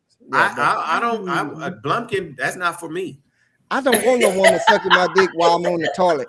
I'm not taking a shit. I just that's not me. So anyway. With that being said, guys, hey, let me thank all of our viewers. I see we got some viewers out there watching. I see we have people that sharing the podcast too. I'm not sure who it is, but hey, I appreciate y'all sharing it. It's always free, 100% free to like, share, and subscribe. But I gotta go with up to PM because PM one of them smooth talking motherfuckers, you know. So I gotta see what he got to go on saying, y'all. He gonna be up in there. PM, what you got over there? I see him right there. I'm surprised he ain't even no damn junior mints. He always be on some damn junior mints or some shit too. And vodka. In the box. Yeah. Junior mints and vodka. Crazy I'm combo. enjoying the show. Just tell everybody what they talking about. That's it. That Alright. last one, that whoever brought up the blumper, that was terrible. Terrible. The blumper or the blumpkin, whatever that is. Lumpkin. Yeah, that's horrible. That's horrible. Yeah, I gave up Wizzo that. brought it up. Just FYI. Yeah, because I had to relate to that. Yeah, I brought it up because I didn't know about it. But like Jay said, it's a name for everything. Flowers, I appreciate you hanging with us out there. I see you watching us. She said that was nasty right there. She said she ain't doing none of that. So Hey, anyway, What's the other name somebody mentioned? the what? Said it right around the other one. Rusty trombone. I looked that up. That's nasty yeah, too. yeah, the rusty trombone. Yeah, I Look, looked at. I just googled that. Yeah, that's you don't mess up your algorithm. Google Hey, it hey, first. hey, the donkey punch, the donkey punch, the donkey punch. It's got all kind of names. It's crazy, man. The time The is donkey right punch. when I see it. He said he gonna mess up your algorithm. Hey, don't look this up. You're gonna mess the algorithm up. I ain't looking that shit up. Hey, the donkey punch. Look up the donkey punch. Look up the donkey. Latanya, you pick it up on some things up here, Latanya. You know, cause somebody was asking you about being freaky a while ago, so you know you Let me pick tell it you up on some something. things. Hey, let me tell you something, Wiz. Let me tell you something, Wiz. These Lord. much more seasoned and beautiful, women that we have on this panel. Yeah. They be trying to act like they brand new. Let me tell you something. I've been messing with women they age since I was 21. Let me tell you something. They say stuff like, "Do whatever you want to do, baby." You see what I'm saying? And that include rusty trombones, Nah, donkey that doesn't include punching. that. They just don't have a name for it, but they want you to do whatever you want to do, young man. Yeah. Yeah, I'd say older women. That don't mean that. Yeah. That don't mean that. That's nasty as hell. First of all, sir, when I say do whatever you want to do, that just makes sure when I do need you, you better answer that goddamn phone. I don't give a fuck who teeth you show, who you showing your teeth to after bidding. You better Baby, I make got your conversation $40. short. I got Oh my $40. I got Okay. $40. Okay, so you deal with young coochie. I can understand that because at the end of the day, that's an insult. I come from, if you going to sell some coochie, baby, you better get some taxes paid, a car note paid off, something. $40 ain't nothing. Not $40. Hell, you mean? You mess with young, you just told on yourself. You mess with them young women. No, You just told on yourself. I don't purchase, but I do think it's funny. But I don't purchase. Miss Jones, I believe he told on himself. I believe he told on yourself. I don't. Oh my God. Let me tell you something. She said she wanted a car note paid. Let me tell you something. If I was a woman to give myself for money, you think $40 gonna appease me? Hell, motherfucking no. What the hell $40 gonna do? I got your car note. Don't worry about it. I got your car note. I got your car note. Did I interrupt you, sir? Did I interrupt you? Let him finish. Let him finish. Yeah. If you're gonna sell yourself and put yourself out there, why would you low bid yourself for so small? At the end of the day. At the end of the day. How much is enough? I got your car note. I got your car note. I got your car note. How much is enough? Come on, somebody say on this podcast, everybody got It's not enough. It's not enough. How about that? It's not enough. Everybody. It's not enough. Yes, it's not enough. All right, let's switch gears up. Let's switch gears up. It's not enough. That's funny. She said it's not enough. I got one for you, Wizzo. Now you had said there's a word for everything. And well, Jason did. I was that's true. Defenestration. This is the word for throwing someone out the window. What's the word? Defenestration. Defenestration? Yes. Okay. That is the word for throwing someone out the window. Mm-hmm. Yeah, I just wanted to change gears up. I just wanted to put that out there real quick. you ever have the word, you ever have a use for it now, you can say it in one word. I defenestrated somebody. Yeah. Uh, And Well, that'll thank be you. sound like some shit. I'll be saying demonstration and something like that. I've been and fucked it up. So, but You I didn't pop the appreciate that. cherry. Yeah, let me I point out appreciate that that. I'm gonna protect Two Flowers Boutique all the way. Don't worry about Okay. it. Who is Two Flowers Boutique? Is that the lady Hey, that come on here sometimes? that does protect hair? her. Lord. Protect her at all costs. She Shout out was to on Tiffany. what, about 2 weeks ago, I think. 2 or 3 weeks. Yeah, something like that. Is that She the was one whose birthday party everyone went to? No, I didn't go. That was no. Cherie. Cherie went. They Cherie. went to Cherie's party. Yeah. Okay. Yeah, she was supposed to be on the 29th, but she said she's gonna be moving or whatever. She held it down and she brought some fire to the podcast the last time. So I appreciated her for that, you know, and that's why I invited her on again because she know how to hold it down. So Two Yeah. Flowers, you need to get it together. We need you on the 29th. Well, I know you're moving, but you need to take a moment, take a couple of hours, and give us the 29th. yeah, because I had her on and got this other lady, and then the other lady canceled, and Two Flowers ain't gonna come. I like that. Well, I don't want to say come because she might come, but I ain't gonna make her come. But You I know just said what? that, Protect me. Knew I it mean, was there somewhere. you know, I'm just saying. So Mr. Nasty Man has entered the building. Yeah. It's a nasty time. hey y'all, so that's about all. That's all I got. We can keep chopping up for a few more minutes, but I'm really through. I just wanted to make sure, you know, because the PM put this out here for me to celebrate this 1,000, and you know, it was a good idea. We chopped it up on that, so I don't want to hold anybody too long because y'all know when we really get to going, we've been 3 hours and about 20 minutes on the goddamn podcast. Easy, And easy. the conversation was fire. Go ahead, Chris. Yeah. What does it look like as a man for your woman to challenge you? What does it look like? Can I go first? I know y'all Yeah. can't see me, Yeah, and go I'm ahead. going to stick my finger up. Yeah.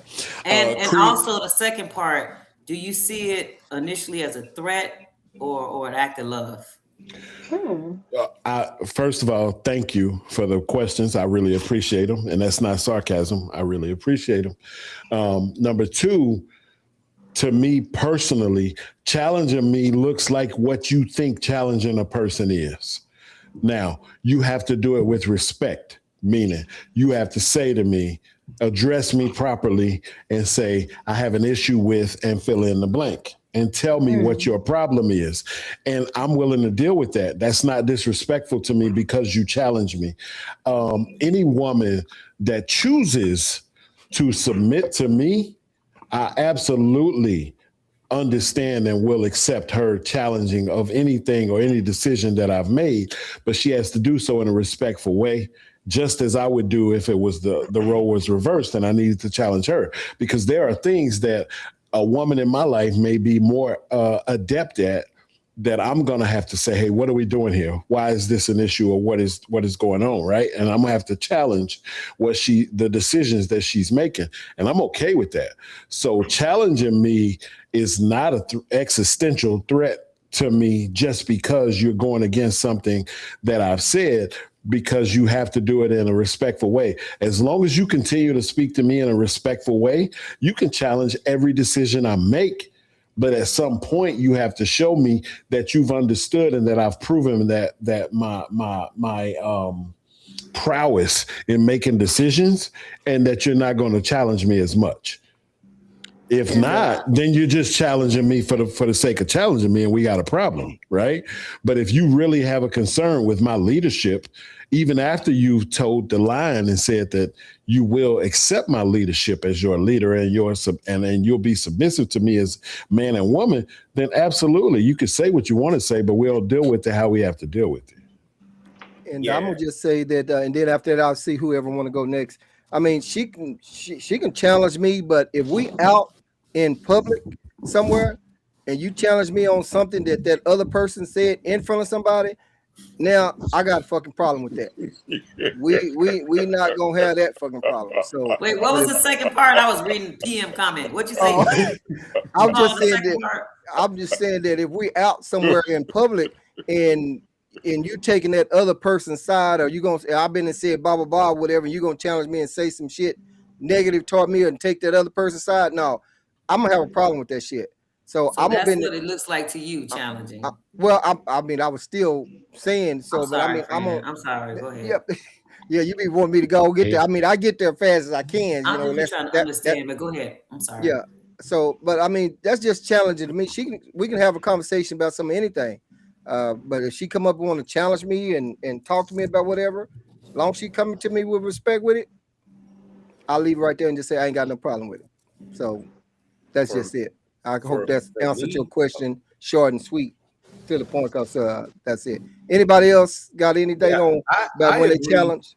Yeah, I agree with everything Jason and that you said. Y'all pretty much summed it up. For me, if it's not a challenge, it depends on the setting. If it's my woman and we're by ourselves and she want to question something, I say, yeah, that's fine. But like you said, like if you're gonna sit up and try to challenge or question me in front of others in a disrespectful way, that's a different thing. But if you're my woman, if you have a question about any of my leadership or guidance or anything that I'm doing, you have that right to. Just like the man has a right to question. So for me, it's not really a challenge. It's just about respect, like both of them said. It's about respect, when and where and how you do it. Yeah, speak your mind. I don't want no weak ass woman, but Cree, I gotta let somebody else go because I just wanted what he had to say, what he just said. So it matters if you're in front of people or you're not in front of people. So that's gonna get another reply for him. And what I need to do is I need to work the room, and then we can come back, because you're gonna want to comment after each one of us, and then we got everybody else want to talk. So Himothy, what was you saying?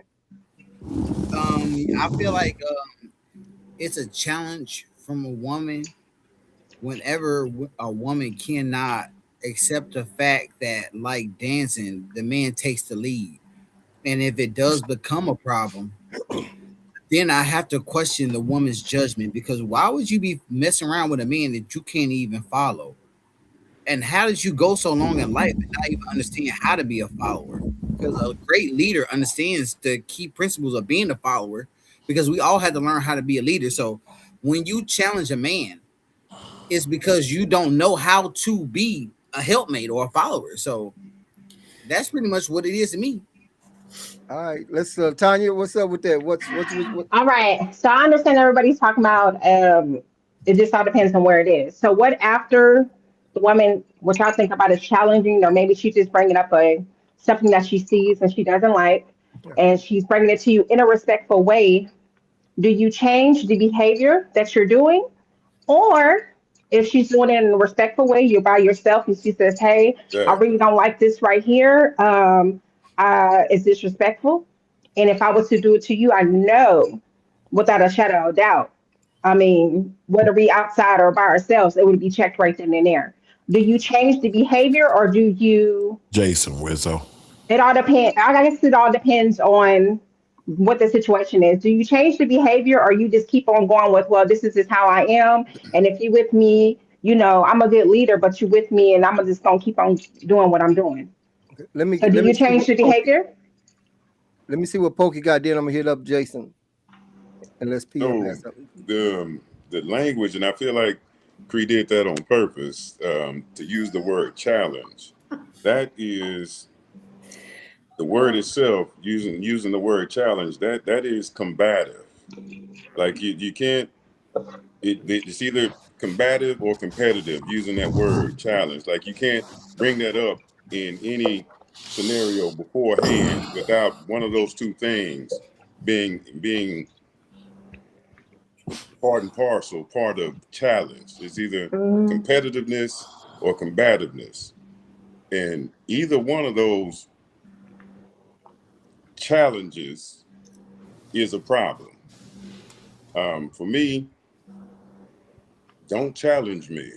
Don't do that. Don't do that. Like if there's concerns that need to be addressed, if there's concerns that need to be addressed, then yes, let's address said concerns. But the word challenge, and again, I felt like she did that on purpose. I really do. I felt like it was instead of it was an alley oop to get dunked on. I really do. I feel like that's what that was, because just like I don't challenge me, I don't want to handle you. You dig what I'm saying? Like I don't challenge me because I don't want to handle you. I don't want to deal with a woman that feels like I need to be handled. I don't want to handle you. Because we should be able to be cordial about concerns that need to be addressed, because that's just normal life. There are going to be things that need to be addressed, concerns that we'll have. But when you use the word challenge, but Jason got to go next. That competitiveness, that combativeness that is associated with said word is a problem. Now, when it comes to, if let's just say it just happens to happen, you got it. That's how I feel about, oh, okay, you got it. And I'm gonna move around because I don't want to deal with that type of energy. Not my thing. Not my thing. Like I'm when it comes to dealing with my woman, I really like to be able to use velvet gloves. Really do. Like to be able to use velvet gloves. Like to be able to grab the hand and be like, is that a problem? Well, let's fix it. I can't do that if you're combative or trying to compete with me. So that word is an issue with me. But you got it. Let's go with Jason, and then we'll see. PM, you got something out to Jason, or you didn't? I was just about to get on some Lizzo type stuff when he said velvet gloves. I thought he was doing some. Probably got to be some Lizzo type stuff. There you go. You're bad influence, so I just want you to know that. Let's see. All right, we'll see what Jason got there. See what Cree go come on back. Okay, Jason, go ahead. So I wanted to point out again that I am 100% okay with being challenged. Now, with that being said, let that also be the caveat for the fact that I am speaking to a woman who has chosen to follow me, who has chosen me as her leader, who has chosen me to be submissive to, so that I'm open to these suggestions, but I also will not allow you to cross that fine line between humiliation and challenging.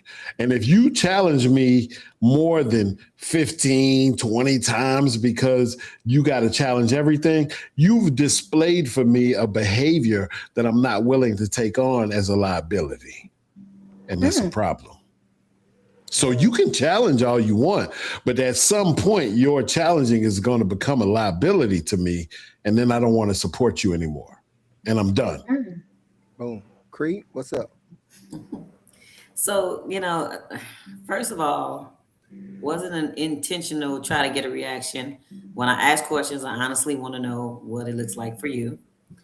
Second of all, me and my girlfriends were sitting around. We was talking about this whole thing, because a lot of men say, like, because we question things that we're challenging them, as if we don't have the right to ask a question. Like, you don't want us to be confused. And sometimes if you allow a guy to lead you, you can absolutely go in the wrong direction, right? You have to question it sometimes. So reason why I also follow with, do you see it as an act of love? Because I would consider a woman who thinks for herself, me asking you a question about something that don't seem right, and I might have or may have had more experience in this area, me trying to show you a different route. And I absolutely agree with coming in a respectful way. Like, just thinking about challenge, I don't automatically see a negative connotation to it. It's almost like attitude. It could be a good attitude. It could be a bad attitude. Like, it could be a neutral attitude. So I don't do the play on the words. I can, but I wasn't trying to, just so that you know that. I don't I'm consider talking it directly to Poke, because he said okay. he think I did it All right. intentionally. I just really All wanted right. to know that it was. I really learned from listening to y'all. I swear I cannot say this enough, because when I talk to guys out in the streets, I really think they just tell me what they think I want to hear. Like, and I know y'all don't have no personal ties, so y'all gonna give it to me even when it's wrong. So, oh God, did I say that? Oh my Anyway, goodness. Why did you have to go there? oh my God. Oh, There we Lord. go. Jesus Hey, take the wheel. Too late. I can't take You it shouldn't back. want it did. raw in today's world. You This is that did. Wizzo stuff. Stop it, You Wizzo. did. Stop rubbing off. Stuff. Stop rubbing off. Wizzo got But you. sincerely, I really do listen to y'all, and I take heed to like different thoughts and different processes, and that's why I wanted to hear it differently from y'all, because sometimes men, like even with my guy, like when I ask him certain things, he'll just answer it, and sometimes I was right and he was wrong. It's hard to get him to say, you know, I'm sorry or whatever, or I apologize, but I know that he know I know what the hell I was talking about, and it's No, okay but because as long as it's respectful. I But got let you, me Jason. point this out. Let me point this out for you, Creed. Like, Go and ahead. this is just for me. I'm only speaking for myself, but I make it a Hey, you point. ain't- I make it a point to say in the situation and the hypothetical that you laid out between you and your guy, like I make it a point with my women to say, hey, you said let's put the or why didn't we put the tent higher, right? When we go camping, right? And I say, well, I thought this was the base place, but I was clearly wrong and we got flooded out. You were correct. What I'm saying is that even when I'm challenged, if I got to go back and say and point out on my own with no prompting from the woman, if I got to go back and point out, you know what, I was wrong. Let me point out that I was wrong. That doesn't ensure you that the next time that you make a suggestion that I'm going to take it. It ensures you that I acknowledge what you're saying, and I acknowledge that where you are, a place that you are operating from is a place of peace and a place of comfort and safety for me as a man. So that when I make these decisions, I fully understand that I'm never going to be 100% right. Like 100% is crazy. But if I'm 80, 90% of the time right, and every now and again I'm wrong, and I got to go to you as a woman and say, hey, I'm wrong about this, I have no problem saying that. I have no problem saying that to my woman. All right, Rico, and then Pope.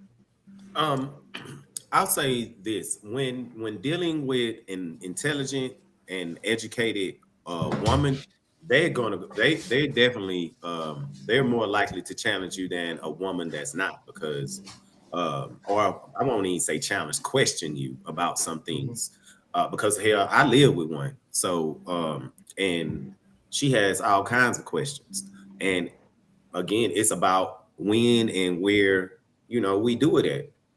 It's not in front of the kids. It's not any of that. And I don't see a reason why a woman shouldn't have a say-so when things that's going on within their relationship. I'm not a man like that where I think a woman shouldn't have a voice. I'm not going to oppress or suppress or try to say, hey, just shut up, be quiet, and all that. I don't do that. It's just a time and a place. But I would say if you ever dealt with an intelligent and educated woman, a lot of times, sometimes the ideas are good. Yeah, they're good. So I think it goes both ways. It's give and take in a relationship, but I'm not one of those men who say, hey, you just hush up, is what I say. Yeah, that's not me. Yeah, those days are kind of gone. I definitely don't want no weak ass woman, so she can say whatever she want to, but whatever she say goes, but what I say matters. That's all I'm saying. Pope, what's up, Pope? So something Jason has said, like, being right or 80% of the time, something along those lines. Well, the thing about it is in the relationship, especially if you're married, whether you're right or wrong, you're always 100% responsible. And what I mean by that is if whatever the disagreement is, if you felt like an 8-inch quarter bolt is gonna work, and she was like, no, I looked it up on Chat GPT. It's supposed to be 10/8 inch. And you still try to put that wrench on you still try to put that bolt on there, and you done fucked up the water heater. You are 100% responsible for that. Yes. If she decides to put, I don't know, a gasoline mix or something like that in the lawnmower, because she heard it'll make the lawnmower work better, but it was a damn joke that she didn't catch the end of the video on. You still the one that's gonna have to fix the lawnmower. Yeah, that's what I mean by no matter especially when it comes to the word challenge, because that is very combative and very competitive, one way, one or the other. Whether you're right or wrong, you're still gonna be the one that's the most responsible. Right. And that's just like if you try to go up there and you didn't brought that guy in there a little micro mini condom, and here he is over there with a 12-inch dick. you are definitely wrong for that, and that is your fault for doing that. You can't not do that. So Latanya, I think that's yours. First of all, listen. When it comes down to following a man, I always go back to that Jill Scott interview. If you can tell me what to do, then you can tell me what to do. But if you can't tell me what to do, then you can't tell me what to do. I'm going to follow a leader. But if I'm following you and watching you how you move, and I see that you're not a leader, then I'm gonna stop following you. Now, if you are a leader and I may not understand what you're doing, I'm gonna put you to the side and be like, let's talk about this. Can you explain to me what you're doing? I call So as bullshit. Okay, anyways, I'm not talking to you. So anyways, That's horrible. It's all of I'm us. not talking to you. okay, let her I'm finish. talking to you. Finish up, Latanya. Okay, a woman knows a man that she can lead. Okay, a woman knows a man that she can lead. And if she chooses to follow behind somebody who is not a leader, then she is following him for some other reason.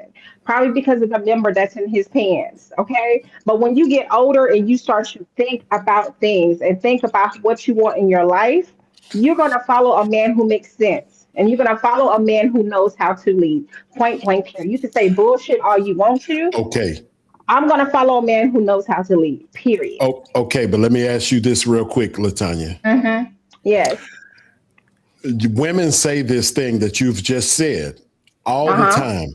How would it feel or how does it look when a man says, I have 100% the ability to provide, but I'll only provide for a specific woman? Mm-hmm. Because that's what you're saying. You're saying, hey, only certain men are gonna be able to be the man that I follow and that I allow to lead. What I'm saying is, what if men did the same thing and say, well, I can provide, but I'm only going to provide for certain women, or in the right scenario, I'll provide for the right woman. What kind of bullshit is that, right? Like, we would call that bullshit because the man is supposed to provide, put a full stop behind it. But then when we talk about women being submissive and following a man, it's, for the right man, I'll do that. Either you're going to do it and you're going to subject yourself to the right man, or you're not going to do it because that man's not the right man. But just saying, I'm going to fill out each man as I go is bullshit. How you know? That's the way you're gonna learn that he is the right man. You gotta see. Hold up.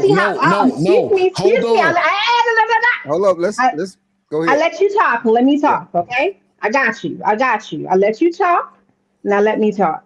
First of all, how you know that man's gonna be the right man? You just can't jump into something and be like, I'm just gonna jump into the water and whatever happens, happens. It doesn't work like that. You have to get to know a person. You have to get to know them, and the way you get to know one is being around them and watch how they live their life. Let's talk about, let's go back to this. You're dating somebody online and they're putting this beautiful picture about how they're a good provider, how they're this and how they're that. And then you get to them, they living in the goddamn cardboard box. But I'm supposed to be like, okay, this is the man who's going to lead me, because when I didn't see him up close and personal, he sounded good. A lot of people sound good on paper, but when you get up close and personal and you see them for who they are, you see them for their flaws, you see them, their everyday life, you're like, wait a damn minute. There's some things in here I don't want to deal with. And that's just like, the man right there in the yellow shirt. When he said women can't talk to him a certain way. Women can't, maybe he started dating a woman, she was sweet and nice and they had a disagreement. He was like, wait a minute, I'd be a lot of things, but a motherfucker ain't that. Damn. So you have to get to know people. You have to get to know people. I didn't see what PM got, y'all. So what I'm saying to you is, I'm listening. So what I'm saying to you is, what is the difference between that and me saying that a woman has to show up to me, a wife, when she shows up for me to even consider her to be a wife. She can't show up to me and say, I have the potential to be a wife, because then I have to go at every woman by woman by woman by woman by woman and find out which woman is actually what she's saying and purporting that she is.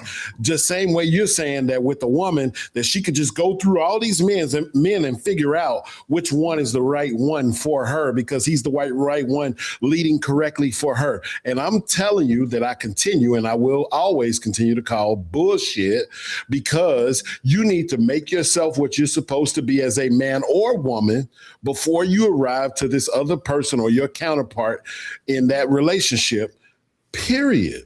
It doesn't matter if you're a man or a woman. The woman can't show up to me and say, I can figure out how to be a wife. No, fuck that. I need you to show up to me already a wife and willing to perform, not just, oh, I can perform for the right man. I'm going to perform as a man. If you deserve what I'm giving you, I'm going to give it to you. If you don't deserve what I'm giving to you, I'm out. Let me hold up, just put a pin in there So, right quick. I got a quick question. Okay, my I bad. know, but I got one guy that's leaving. I need to get some remarks from Rico right quick, and I have to see if PM got anything before I let you go, Latanya. But Rico, go ahead before you get her out of here. You muted. Unmute. You muted. Oh, I had my thing on mute. Yeah. I said I enjoyed the show as always. I have some things to take care of here at 8 o'clock. But man, I wish I could stay in this conversation, because Cree, we'll talk again. Oh, and before I go, I wanted to say, Wizzo, I'm actually in Killeen. I'm in town. Okay. If you're gonna be by the V swing dancing tomorrow, I'll be by there. Right. Okay, got you. All right. That's all right. So I see y'all next time, next week for some of y'all. Yeah. See y'all enjoy the rest of the show. Okay. And Latanya, now hold up. Let me make sure PM don't have nothing right quick, because he just been kind of chilling. Okay. And then he been chilling, enjoying the show. But PM, you got anything before Latanya go? Yeah, man, real fast, man. What Jason just explained was a perfect example of what we've described in one of these episodes as duty before duty. Now you can use it in any which way you want. What he described to you was the way that it's supposed to happen in order to get to know the person that you're supposed to know. Don't give them the booty before you give them the duty. Show them who you are. Show them that you can do this and that and that and that and that. Get to know the person. Get to know the person's name, the do's, the don'ts, and all that. But once you intertwine with your expectation of what they're supposed to be, because you've had it fail over and over and over and over in time. Now you done brought this luggage from all these bad relationships and brought it into this one relationship. You mess it up continuously. The right way is exactly the way that Jason explained it, was to get to know the person. You know what I mean? Take that time, because the time that you're doing it, meeting them on Friday, on duty, giving them the booty on Friday, Saturday, Sunday, off of duty, the following weekend, you'll know where this person is, you'll know this person's name, a whole bunch of this. You mad at the person because they didn't text you, the amount of time that you was texting them, the responding, blah, blah, blase. You didn't get to know the person. And that's where a lot of the failed relationships are going through on both ends, male or female. We need to get to know who we are messing with. You know what I'm saying? And that way it will take a lot out of the process of failed relationships. All right. Amazing. But my thing was this. So getting to know a person throughout the seasons. I didn't say nothing about giving that man no coochie. I didn't say nothing about giving him everything that I got up front, because you need to get to know people before you do that. I never did say that. So where did you get that from? You fucking. Well, see, we couple episodes back, we've been doing this, because this is okay. the 1000th Hold on. What you say? What this you say? Is the one. This no, is not you. I understand. I understand you, love. I understand you. Hold on. No disrespect. For a while. Yeah, so it's okay. It's fine. You yellow shirt. What you say? You said I'm fucking what? I said you fucking. Yeah, that's it. It's just that. It wasn't nothing else. You fucking. That's what I said. Short, sweet, them 2 words. Shit. Latanya Jones fucking. Latanya Jones, you fucking. Hold on. Lord Latanya, Jesus. you fucking Jones. You fucking Jones. Yeah. Yeah, that's what I said. Real clear. And it's big Oh folks. my gosh. Okay, thank you, Yellow Shirt. So, anyways, Mm-hmm. what I'm saying is you have to get to know the person. And sex should be not on the table because you're absolutely right about the sex. If that's what you're leading with, it's going to fizzle out really, really fast. Because guess what then? Now you're dealing with the person after the orgasm has happened. And guess what? When you have an orgasm and that's just the first thing y'all going with, guess what happens? You're like, oh, this motherfucker look a little funny. Why he talk like that? Why he doing these things wrong? Because you didn't get to know him. Mm-hmm. So it should not be led by sex. You're correct about that. It Well, should not be led by sex, but you do need to get to know people. I know Creed have always said, keep your legs closed. She likes to use that phrase right there. And I come back and say, well, there's a couple of other holes that's open when you close, not holes out there in the street. Like I'm talking about the asshole or the mouth. If you close in the pussy, then the ass in the mouth is open. But she is quick to say, keep your legs closed, but that don't mean don't get on your knees and do whatever. So I'm just saying there's always another one open. And if you're small enough, like that pacifier, then there's the ear that's open. I don't know. They can talk all of this if they want to, but we know the results is that we knocking them down before they decide. Because here's the thing: the reality is that the numbers reflect that we getting pussy and creating kids before we get in relationships. That's why so many baby daddies and baby mamas and all this shit going on, because people saying one thing and doing another. Dang, I was getting ready to say that. But okay, hold on. Are you there or Hold not? I don't know if he's there or not. I was gonna try to go to 7, but I don't know if he's there or not. But so who else going? Who else? Me, I was getting ready to say that. People say things and do the opposite all the time. And I wanted to say that what Jason said, like, nobody's doing that. Like nobody, some people don't even know like what they really want in life. Like some people out here just twiddling their thumbs and day by day. Yeah. Like nobody is really showing up what they want to be like because they still trying to figure it out. Like, and some people are dealing with so many insecurities that the first person that say they cute or whatever, they pulling their pants down for that person.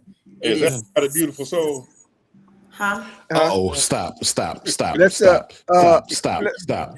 Tanya, go ahead. Oh, were you through, Creed? No, I want to know what Yellow Shirt said. Oh, he said something about beautiful soul. He said Yellow Shirt. Oh, the other young lady that was on the show. You remember? Oh yeah, you was on that show. I think I was on that show, but you know, I don't talk about women. So listen. To each his own, because folks is grown and they're gonna do what they want to. I would always say keep your legs closed till you get what you want. But that part, people gonna do what they want to, period. So but it took me a long time to get to that point as well. You never met somebody one night, just in the middle of the night, and just like I've never had a one night stand. Stop it. Stop it. I don't have to lie. I've been very open on this show. I've never had a one night stand where I just met somebody and I already went to bed with them. No. Okay. Stop. Have you ever had a second night stand? Like or a second or a third or a fourth or no.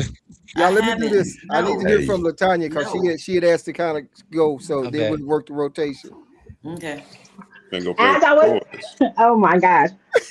Anyways, as I was saying, you learn from your mistakes. Okay, you learn from your mistakes, and as you get older, you learn what you like, what you don't like, what you're going to deal with, and what you're not going to deal with.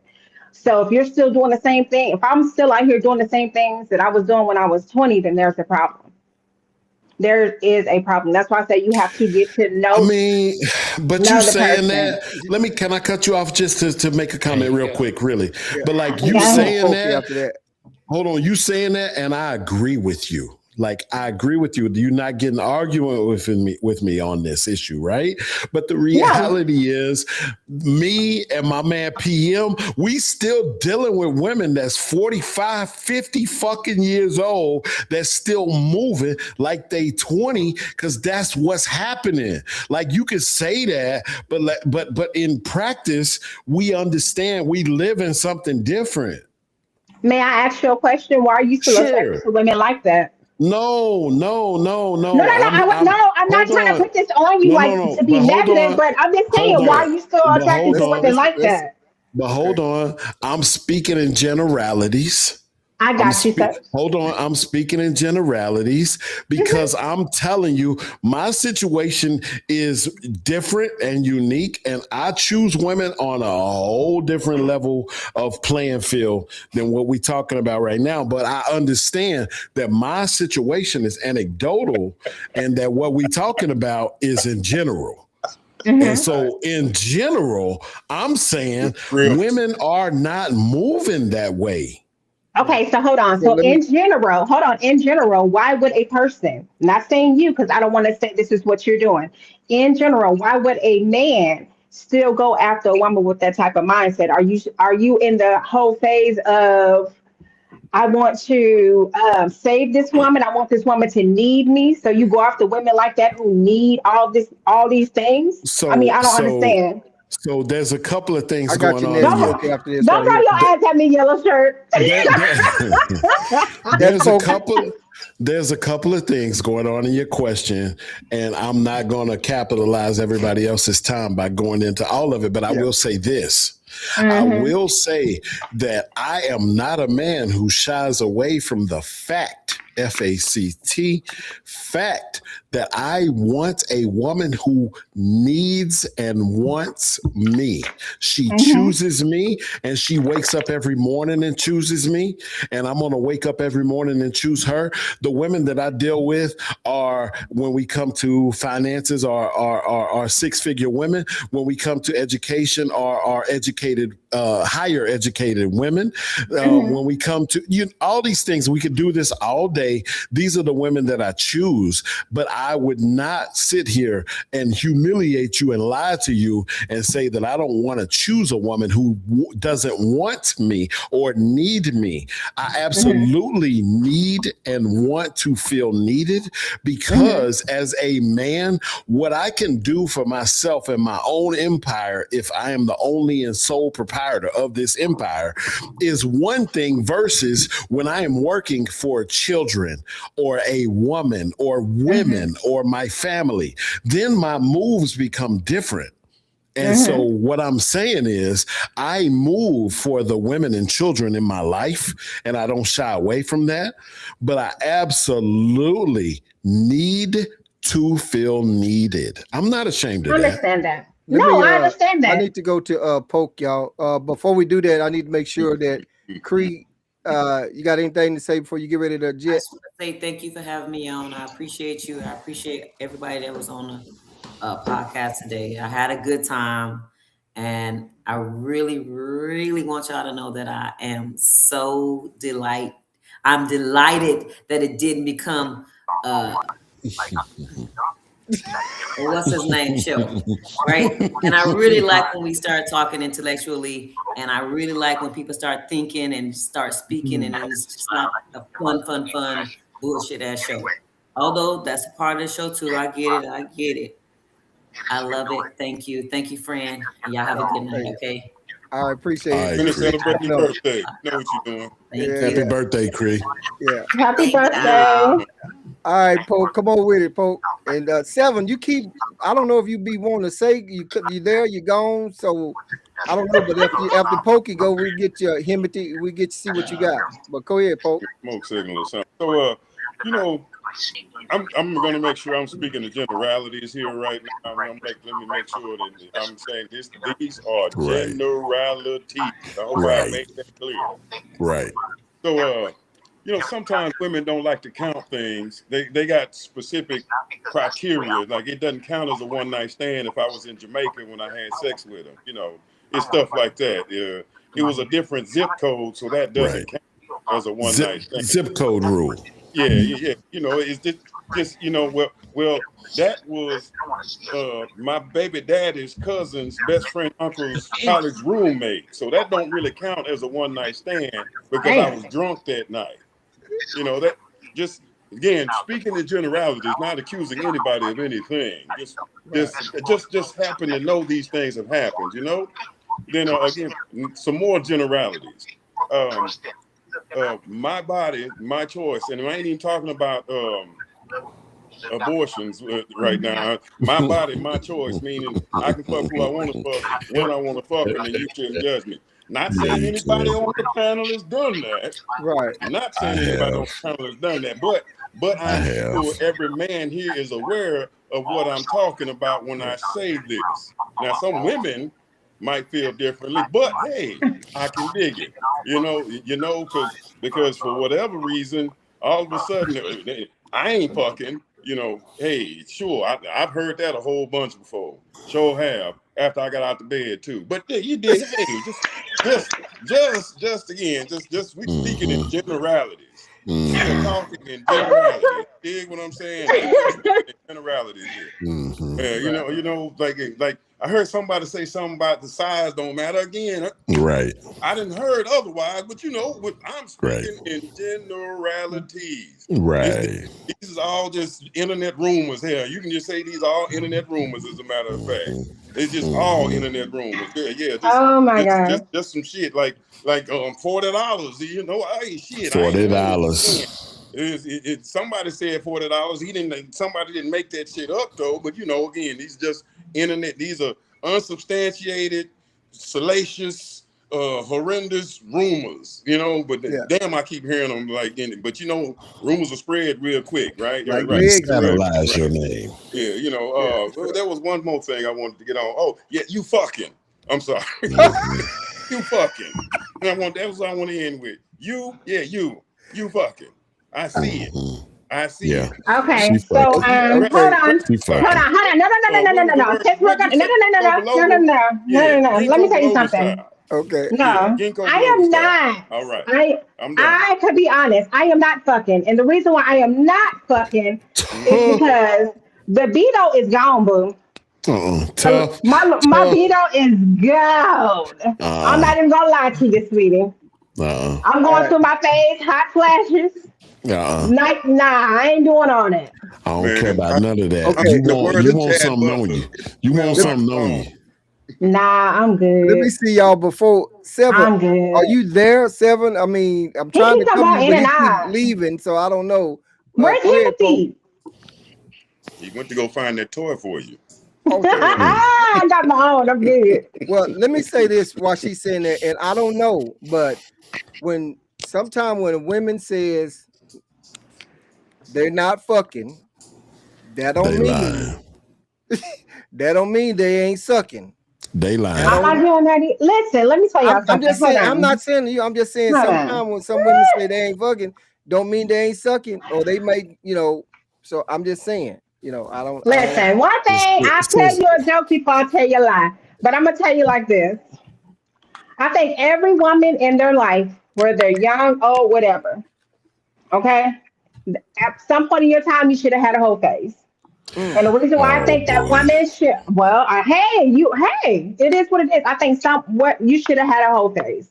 And the reason why you should have went ahead and had that whole phase, when you went through that whole phase, it's going to teach you what you want, what you don't want, and what you're going to deal with. Let me ask you this. Your question. You ready? I'm listening.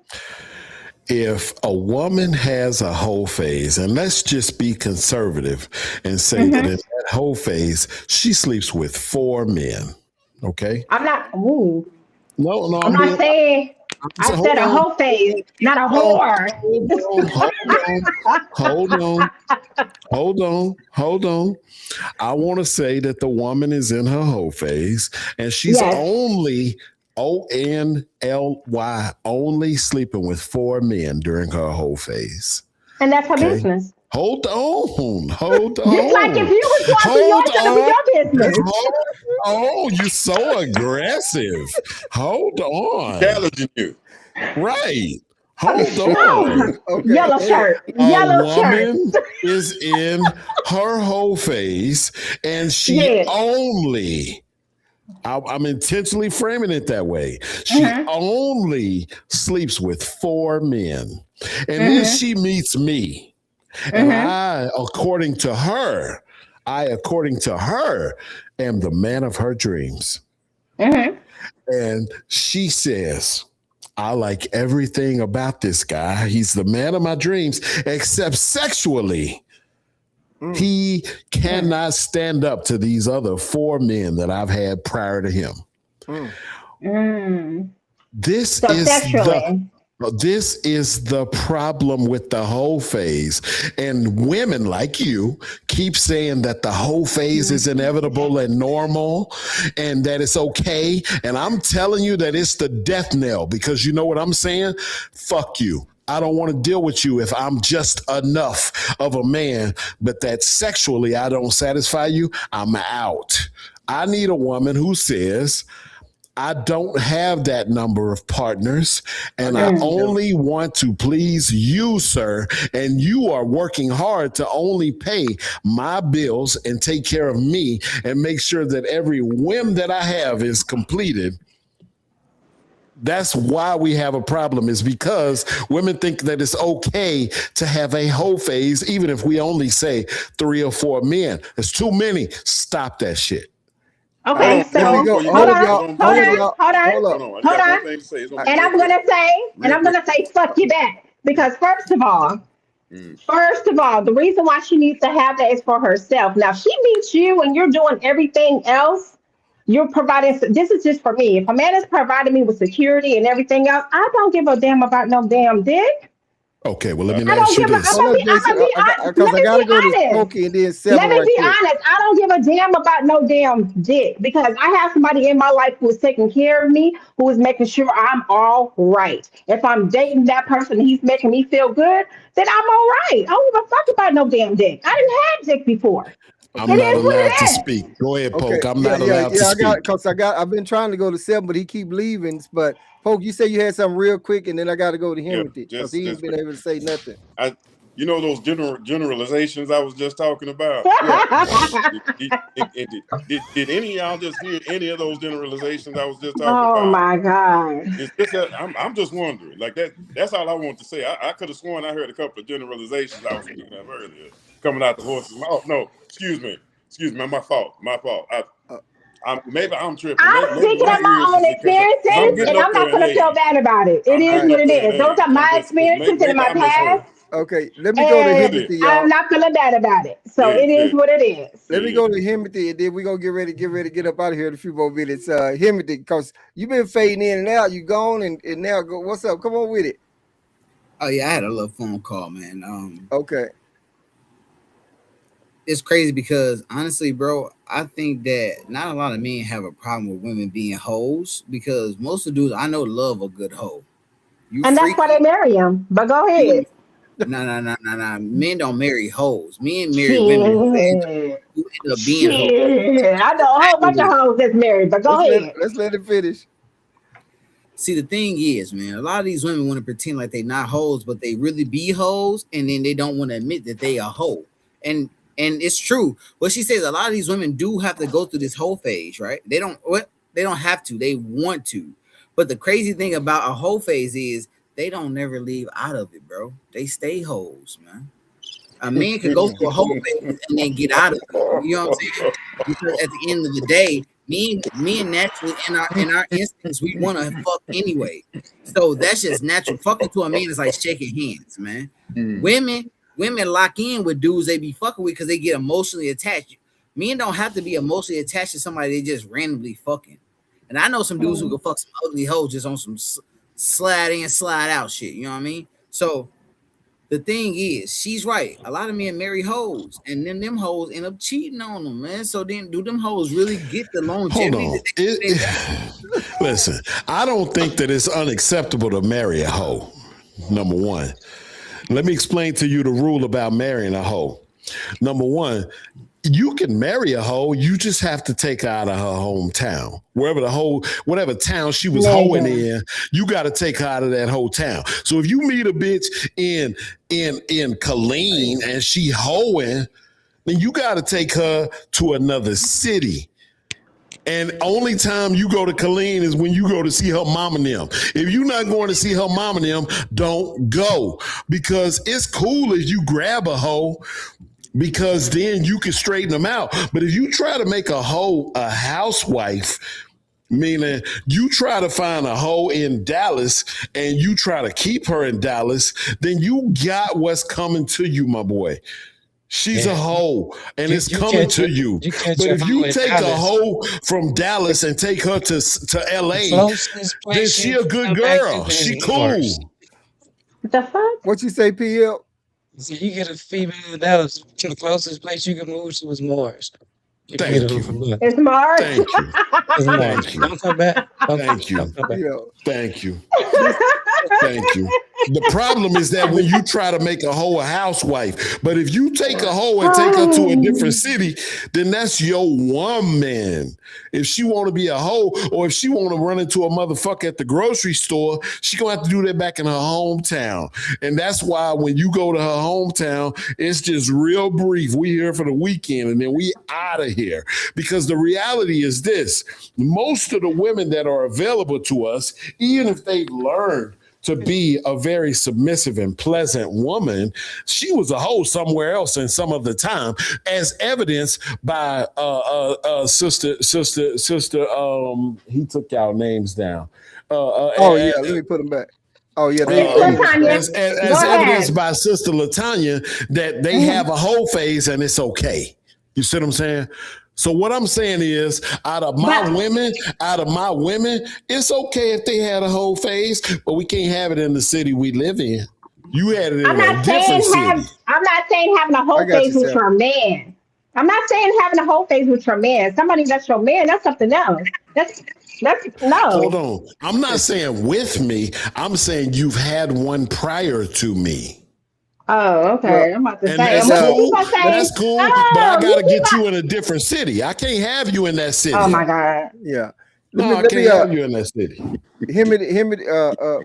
what you got? Man, listen, man. Once a hoe, always a hoe, bro. This bitch could No, be. If she a no, hoe in Florida, she gonna be a no. hoe in Texas. You're Hoes is wrong. friendly. They You're can keep wrong. hoeing, bro. You're wrong. So You're you talking wrong. about some You're hoes is wrong. hoes, You know dog? why? You know why I'm Come telling you you're on. wrong? Bro, I'm telling you you're wrong because you can have a woman who was a 3-hole punch for my man PM in DFW. And then she could come to Houston and keep her legs closed for everybody except for me. Yo, shorty about to be a 4-hole punch. Bro, hey, PM, speak up, my boy. Speak up. He used to be a pimp. Hoes is hoes, bro. Speak up, my boy PM. Hey, Speak up. Let him know. Think about what he's saying. He could be correct. What he's saying, What? Jason. he said you could be correct. That's right. All right. What he said. What you He said got you in there, could Pope? be correct. It was not a confirmation for it. Listen. He telling you that I'm correct, my boy. He telling you that I'm correct. Let me explain something to you. You talking about a couple of dudes. I'm not shitting on you. I'm not shitting on Poke. I'm not shitting on Wiz. And thank you for being here with us, Latanya. But what I'm saying is, me and PM, having talked to one another, have learned over the years that we kind of see things a similar way. Okay. And what I'm telling you is that if I run a broad down here in San Antonio and completely smut this broad out, if she get to Dallas and find her a good man that's going to treat her right and she ain't giving pussy away no more, she a good woman. It don't mean she a hoe forever. That's crazy. She gonna be a good woman to somebody in DFW, but she can't never bring that motherfucker back to San Antonio or Houston because we know what she is around here. Now, if she go to Chicago, she go to LA, she go to a different city, she gonna get that respect that she need, and he as a man is gonna get the respect that he need, but they not gonna get that around here. I got a quick question. Sure. So is that the same about a man? He was a hoe in his home city. No, but he grown. no, Okay. no, I'm asking. Hold on. We know you. Let's We let her know finish. Let her you. We finish. know you as the dude who is knocking down the girls. We Hold on. know you You not as gonna the let me dude finish? looking trash. You're not gonna I'm let me trying to get finish? my question out. I'm trying But to you're get not my even gonna let me question out. finish. Just let Oh me my finish. God. Go ahead. Go ahead and finish. Go ahead. Okay, let me finish. That's not the same because You have an innie and we have outies. Man, shut the fuck up. Period. Shut Okay, the fuck up with Period. that Okay, hold Whether on. you like it or Hold on. not. We get out of here. Hold- We hold need on. to. We got to hear Hold from on. Pokey Let me now. get this one. So We got to hear from Pokey. have you ever heard of a woman turning a hoe into a house husband? Never. No. No, you haven't. I wish you'd been Never. just. I real just quick. said no. I you just said haven't. no. Never. That in and of itself is the Are you? difference. And Forget a the man innie hasn't outie changed the thing. woman to a housewife. Y'all do not make men husbands. Hmm. Men make women wives. Huh. That's the difference. If that's That what she is why chooses to be. That is why it's not equal, because you have not turned a man into a husband. That will never happen. It does not happen. Men turn women into wives. Okay. That's why the saying, "Can you turn a hoe into a housewife?" is the conversation. There's never been a conversation about can you turn community dick into a house husband. Now, That's never Sister been a Jones. conversation. It's not going to be a conversation. It's illegitimate to try to equalize it. Now, I'm not trying to I know we equalize, I'm simplified it with the asking. Innie and the Outie Yeah, thing. she just but asked. She's asking. She's asking. I'm just Sister asking a Jones. question with the same thing because Yeah. we Sister all know that Jones. one person. It didn't matter if it was roadkill on the side of the street. If she had her legs up and had a heartbeat, he was gonna fuck it. He gonna fuck. Sister Jones, let me Yes, explain something to yes, you sir. I'm that, listening. that a lot of men won't describe to you, but I'm gonna describe it to you. And let me explain something to you. listening. Myself included, especially when I was a young man, when I was in my 20s. Understand, I will put my dick in a bowl of soup if it's still warm. Okay. Okay. And But however, I will perform for the woman that needs me to perform. Meaning, when I find a woman who is worthy of what I'm saying, I want her to have everything that I'm giving her. I will sit down all my bullshit to explain and show, not even but with my words, but with my actions, to show to this woman that I am the man she wants me to be, based on the fact that I will display dick discipline. I will not put my dick in places that it's not supposed to be. However, she will be the recipient of the fact that older women, 45, 55 years old, and took my 20-year-old ass for a ride and told me and showed me how it goes. And I'm going to put it on her the right way. And I'm only going to put it on her when I decide that that's my woman. Now, if you do not contain the prowess to show me that I need to show you this side of myself, that I'm not going to be outside like that, then that's on you. That's not on me. I'm gonna say this right quick, that, and it's something maybe totally different or whatever, but there is no virgin pussy out there hardly no more.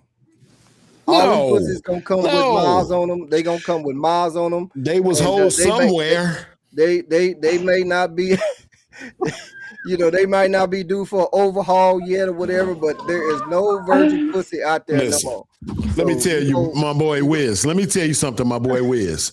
Let me talk directly to you, my host. Let me tell you that I've told both of my women, y'all know I'm poly. I got more than one woman under this roof. Oh, my God. So I've told both of my women, all three of my women, I've explained to them, where you was hoeing, that's your business. Right. That's got nothing to do with me. When you come with me, you need to already be a wife, and you need to perform as a wife, and I'm going to perform as a husband.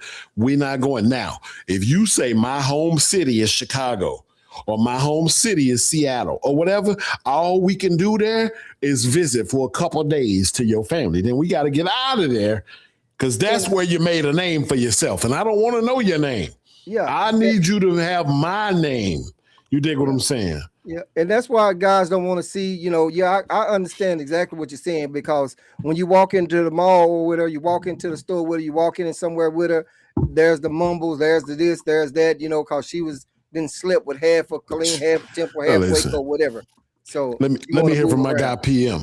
Can we hear from PM? I know you the host and this your show, but I want to hear from what he got to say about what I just. PM just been Lord sitting back Jesus. enjoying the show. He ain't been saying much of nothing every time I go to it. He just smiling and shit. Yeah, that's it. Chilling, man. Nah, it's true, man. You know, it really takes a special person. Like this all started from, you know, one part of the conversation and it came back to this part of the conversation again. It really takes a certain type of person to even have those type of relationships with women. You know what I mean? Mhm. And like you said, sometimes you have, for the most part, you got to take them out of certain environments for it to work. And you heard him on the other end. If he's gonna come visit her folks, he's gonna come visit, and he's gonna stay a couple of days and they out and they back. You know, back to Too regular life, easy. whatever the case may be. But I think it's each, you know, say case by case scenario, each his own and stuff like that. But um, like you said, and we spoke about duty before booty or booty before duty. It's when you meet your person, you know what I mean, and you don't really know the person before engaging in sexual activities with them. And that's the problem a lot of us face in this world today is that, you know, we give them something that's precious. And, you know, like me and Seven used to, you know, push that, you know, the women is the last person to give that precious thing away. You know what I mean? That night, that weekend, that week, or whatever the case may be. So you have a little bit more responsibility, you know, to holding on to the last little portion of it. You know what I mean? So whatever comes out of it, whether it's a transmitted something or a kid or whatever the case may be, you know, we still have to stop giving up the duty or the booty before the duty. You know what I mean? Take a little bit more time to learn each other, figure out who, what I like, what's my name. I don't even know if I like your parents, or you might not even like your the kind of animals you like. You know what I mean? What's the temperature Right. like in the crib? We Right. don't really Yeah. get to know each other, and we spent years on years and years trying to figure it out. And I think that it starts with that portion of it right there, getting to know who you are messing with. You know what I mean? So instead of Friday to Saturday, Sunday, wait till the next weekend. Weekend after that. I might not like you the same way I did after 5 shots at Casamigos and 3 of my favorite songs Right. and an Uber to the crib. Everything sounded good for that moment. But when you Yep. really Right. think about it, you know, people don't really live past the moment. You wake up with the whole, oh, yeah, I did it face. Now you got to live 18 years possibly with a person you didn't even know from the first part. You know what I mean? So And duty and for beauty, and booty for duty. Keep it and let real. me Well, add this to it, Latanya, right? I'm listening. Like for real, you could be a Nah, I'm hoe. listening. You could be a hoe, let's just say in St. Louis, right? As a grown man, I'm 40 plus, I'm 35 plus. I don't give a damn about that. Real I men want to don't. take, hold on. I need to take you to my city and make Oh sure my you God. act right in my city. And now we cool. It don't matter what happened when you was in St. Louis. It don't matter what happened when you was in Chicago or wherever. You dig what I'm saying? And that's Real what men we don't care saying. about your background. They don't No, care no, no, about I no, mean, how how no. they you. gonna Hold even on, ask to hold know your on, hold background? How on. they No, gonna know hold that? on, I'm not gonna hold even ask on. her background. Hold on. Oh my I'm not. God. Hold on. I'm not gonna let you say that because I do care about your background, and I'll tell you why. I care about your background because as invested as you are in my future, meaning my potential, is this man going to be able to provide money? Is this man going to be able to provide the right sex that I want? Right? I am that invested in your future, in your past. I want to know about your body count. I want to know about your whole moves. I want to know about your whole spring where you was traveling and going to get fucking mud rub downs in Jamaica and shit like that. Right? Like I haven't been there yet. Hold on, but like I care about that. Okay. Whereas as a man, you care about my future. I care about your past. So I'm not gonna let you say that I don't care about your past, because I do. But as a real man, I also understand that if I remove you from where you had your whole phase at, I'm cool because I'm grown. I know you ain't no motherfucking virgin. So I got to take you as you are. But I'm also not going to be humiliated. I'm not going to let you make me into an asshole. Right. So I'm I gonna got say this you. right here, and I'm gonna see what Himothy got to say, and then we're gonna get ready to get up out of here. I am not gonna ask her background. I've been married 12 times. I ain't asked them one of them about their background. Well, I'm just goddamn. fucking around. That's why you've been married so many times, my I'm boy. just, You I'm just gotta fucking around. ask them about the But background. me, I'm not gonna ask because I know that this is not the first dick she didn't got. So I know it, and I understand about them being in that town. You got to take them out of that town because I'm worried about, maybe not worried about it. I know people looking at me certain way and people talking and whispering and whatever because she didn't sleep with this guy and she didn't sleep with that guy and all of them know that. I don't necessarily have to move out of that town. If she Okay, stay in that Wiz. town, Okay, Wiz. hold up, Jason. Let me keep going and then we go. I'm gonna come back to you.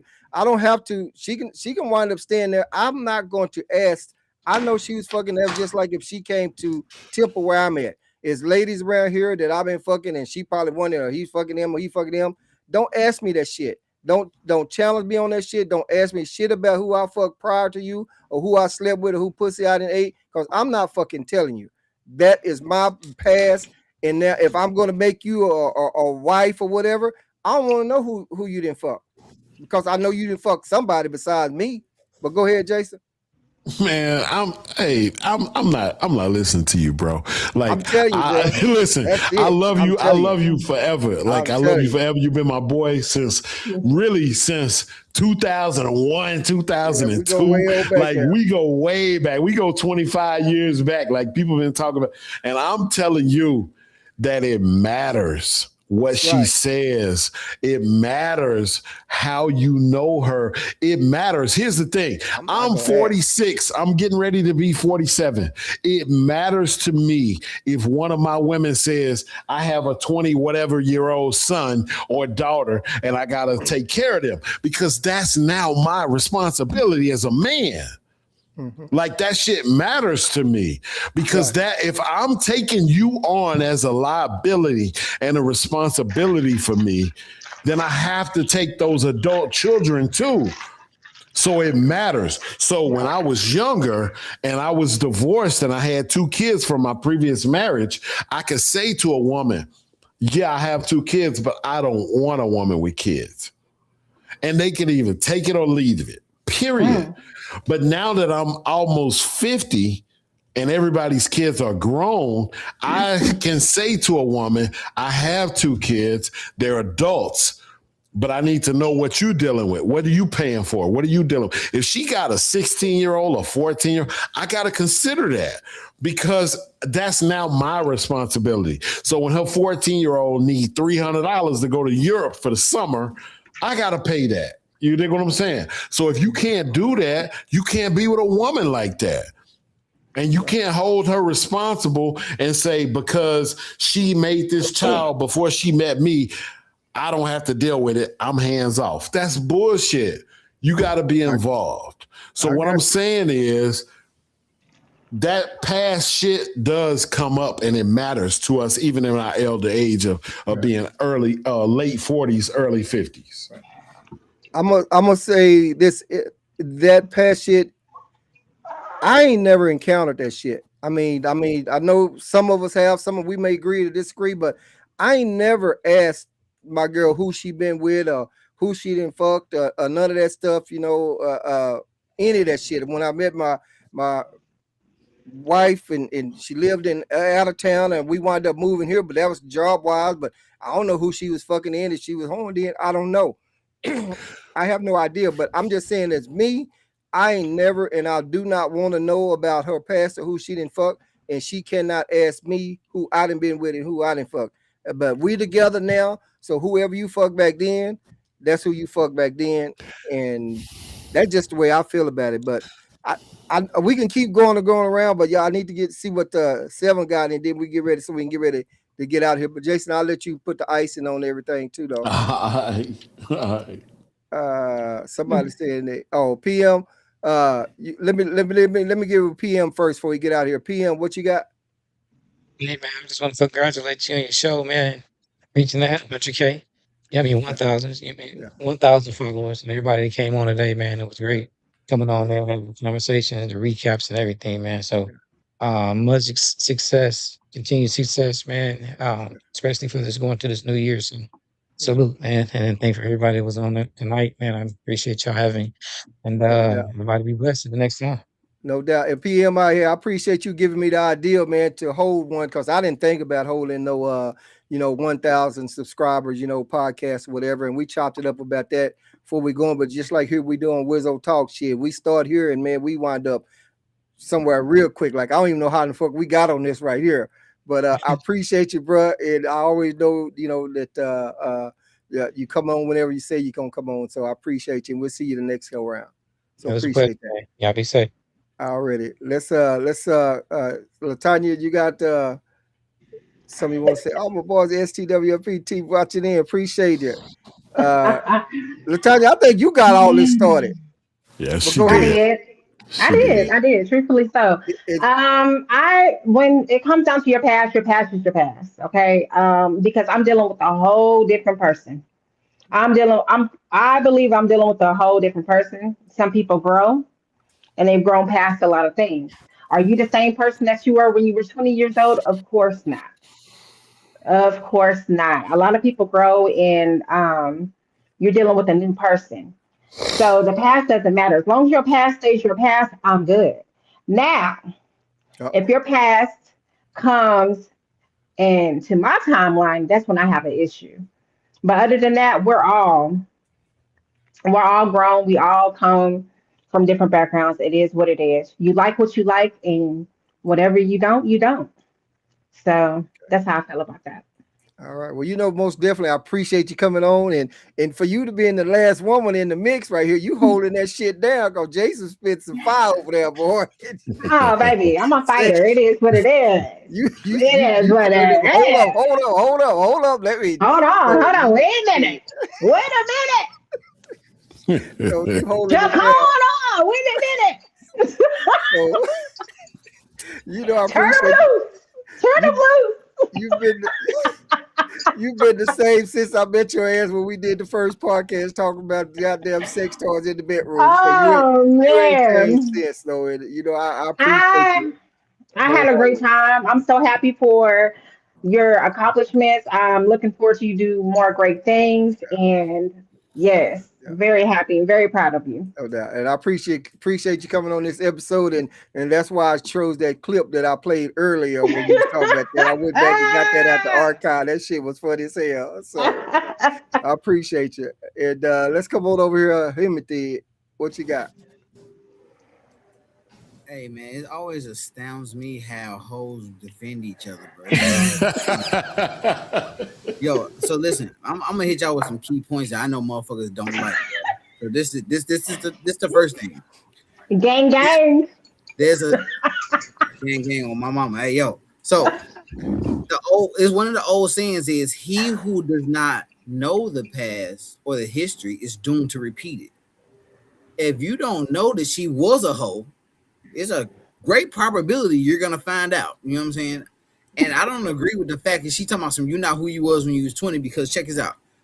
If you getting fucked by all these dudes and you end up getting AIDS or some shit, does AIDS go away when you turn fucking 25 or 30? Fuck no. I need to know what you've been doing. You know what I'm saying? Like that whole shit stay with you. You know what I'm saying?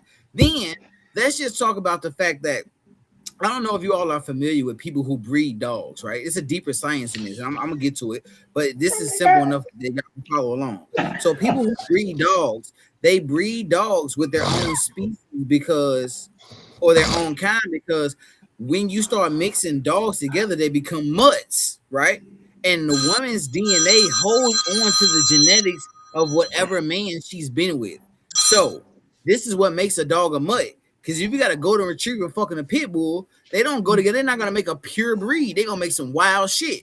So if a woman been fucking with these dudes and women, their DNA holds on the other people's DNA, right? Why would you want to have a child with that woman? Because that child ain't gonna just be yours. Yeah, it might be mostly yours, but some of them other niggas gonna be in there too. So this is a deeper science that goes along with this when we're not even talking about the spiritual aspects of people leeching onto you, right? So it's like you need to know a person's past to truly grow a greater future with them. Let's not even forget about the type of bonding people do through hormones and do the sexual nature of each other. Because if you have a person that is promiscuous, right, they're not gonna be able to attach to you like they're supposed to because they're just used to getting ran through. So there's a lot of things you have to look at, just besides the fact that, oh, I used to be a hoe and I changed. Yeah, being a hoe for a woman don't necessarily work like that, man. Because women are not really providers for real, not like men are. Y'all can provide though, because being a mom, you have to provide something. But Indeed, but go ahead. If you leave it up, right, to the situation, right? Let's say a man is working and a woman's not working. Yeah, the man might be a little pissed off, but the man is gonna provide still because that's what men do. But if a woman is working and the man's not working, man, a bitch ain't going for that, man. Women are they not built for that kind of shit, man. So that's why I say you gotta look at this type of shit. Why would I want to work and provide for a motherfucker who's a hoe? Like, that's crazy. I'm just giving you space and opportunity to suck some more dick. Like, hell no. I don't want that shit. And you know, and I'm gonna say this: we talk about, you know, women to hoe, but I may have missed it, but I didn't hear nobody put a number. What makes her a hoe after how many niggas she didn't fuck? I don't know where that number come out. After she didn't fuck one, does that make her a hoe when she fucked the 2, the 3, the 4, the 5, or 6? Maybe I missed that number. I don't know, but I'm gonna just say that. And then what if I was just out there? Well, what if the person was just out there being a hoe with one man? Yeah, Stop exactly. it. Stop. You can't be a hoe with one man. I think it's about frequency. How fast are you taking these dicks, man? When Devin was talking about with one man. when Seven was talking about, Timothy was talking about science, guys, most guys or some guys not thinking about science, they thinking about fucking. When they first get up in there, they not trying to think about how much DNA is left in a pussy. They trying to see how far they can go up in a pussy. If they worried about the DNA that's up in a pussy, they wouldn't have their goddamn mouth on a pussy. So you're not, in my opinion, they not worried about the science and the logic and the this and the that and all that shit. They thinking about fucking and get they nut and leave some of they come up in that motherfucker, unless they got on a cap. Now I got you, Seven. And then if they don't have on no cap and she didn't let them go bare, that's really on her, because a guy will fuck you bare in a minute. If you let him, he will go in you bare because he don't give a fuck. In my opinion, some guys won't. Some guys will put their head on. Some of them just gonna go. One guy told me in Iraq, he ain't putting on no goddamn rubber because he done already ate up every goddamn thing that was in there. So he ain't putting on no rubber. But why in the fuck you want to go eat that anyway? She may have been a hoe. She may have slept with 2 guys repeatedly with it. But Seven, I got to go to you, and then we see what Jason gonna close with, and then make some other statements before we close out. But go ahead, Timothy. So check this out, man. I like to beg to differ with what you guys are saying, only because I do feel where you're coming from. The only crazy thing about this is we as humans, we have found a way to disillusion ourselves, bro, for real. Because you look at a woman, you look at them, you looking at some nice titties, you looking at beautiful flush cheeks, beautiful eyes, lips, thick hips, and you're saying, man, that's attractive. But why is that attractive? Look at science. We may forget these things, but our bodies don't. Genetically, we still act in a way that we are primitive. The reason why these things are attractive to us, and the reason why women try to maintain a certain youthfulness to their look when it comes to makeup, is because that is scientifically, that means that her reproductive state is flourishing. That means she's a great fucking host for your child, bro. You know what I'm saying? That means that as a mate, she on point. So when you looking at things, it's been scientifically proven that women with big hips can carry children to term so well that they give up certain hormones more so than women who don't really have these things. Then we looking at breasts. Big breasts usually means that a woman is not only fertile, but she's capable of breastfeeding your child for quite some time. So it's like we see these things now as just something like, oh man, I like that. But why do we see that as something that we like? We don't break down the science no more. We forget these things because we just take them for granted. But really, this is telling us that these women are mad fucking fertile, bro. You know what I'm saying? Like, people really got to look into the science of women with big hips, fat asses, big titties. The reason why women put blush on their cheeks, one of the reasons why women put blush on their cheeks is because it shows that they're into whoever it's making them blush. So it's crazy because that's a form of showing attraction. So it's like when women do these things and they go to work and then now they looking at motherfuckers. Why are you looking at me when you got your ass out? Because what are you attracting? A magnet can't determine what type of metal is going to pull in. Either it's going to pull in dull pieces or sharp pieces. It can't determine which one. Attraction is attraction. So you're going to pull in whatever you're going to pull in. So people have to be aware of these things, man. We're not. And it's really fucking society up for real though. Because the fact that you're doing this shit and then you don't see yourself as a hoe, but you got all these dudes coming at you, dudes gonna fuck anything anyway. This is proven fact that most dudes are hoes anyway. But the thing is, dudes know how to cut that hoe off. When a woman becomes a hoe, there's not too much of cutting that shit off. It's in her, dog. All right, I'm gonna say this, and then we're gonna gotta get Jason so we can get ready to get out of here. Let him go on and put the say some other things, but in some closing comments. I still say guys are gonna fuck. They're not going to relay about the science. But I have one question to Flowers right here. You know, I don't even hang out with hoes or used to be hoes. Well, my only question to that is, Flowers, do you ask them? You know, do you ask them how many guys that they didn't fuck? Do you ask them how many men that they didn't been with? How do you know they're not a hoe? Because the church is full of them, baby. She may be laying hands on you. Hallelujah. So I'm not gonna let you. I'm not She gonna may let be you your go first ahead. lady. I'm not gonna let you go at Flowers like that. I'm gonna need Hey, you to that's get off. that's a legitimate question right there. How do you know that there are too many out there? Leave her alone. Yes, I'm missing. She may be the best intercessor in the church, honey. You never know. All right, You never know. Let's go with come on, Jason. And Jason, I hate you don't have your fucking camera. I know, it's like I'm man. just talking to the dark. And this is the first time that this has happened to me. Never man. happened. Never. On the 1,000 celebration show, it's happening to me. You up there clean, got the hat on, everything, and that everybody just see a dark screen. Sharp as a tack. Shit, yeah. And can't nobody see it. Okay, well, come on with it, Jake. We got a lot that we covered, so come on with it. It was a lot that was covered, and I want to say to LaTanya Jones. Oh, my God. Tanya, baby, I need you to relax, okay? I need you to rein it in and relax, because they got a lot of things they putting on us that don't belong on us, and you letting them just sit it on us. And I may be wrong, but you strike me as the type of woman that's gonna have a good man's back and make sure that people don't put anything on him that don't need to be on him. But this is what's happening right now, and so it's bothering me. Okay, it's bothering me. Sure. Sir, I did not listen. These are just my opinions. I did not mean to offend. However, if he is a good man, yes, I got your back, regardless. Okay. Listen, I'm a mother of 2 black sons. Okay, 2 young black men. So all I'm gonna say is I ain't trying to put nothing on nobody. Okay, I'm not trying to call you a hoe. I'm not trying to say that you're not worthy of being the man that you are. Okay, I'm not saying that at all. However, if the shoe fit, wear it. If it don't, baby, let it go. I'm not talking about shoes. Hold on. It ain't about the shoe. It ain't about the shoe. It's about you protecting. Hey, it's about you protecting good men.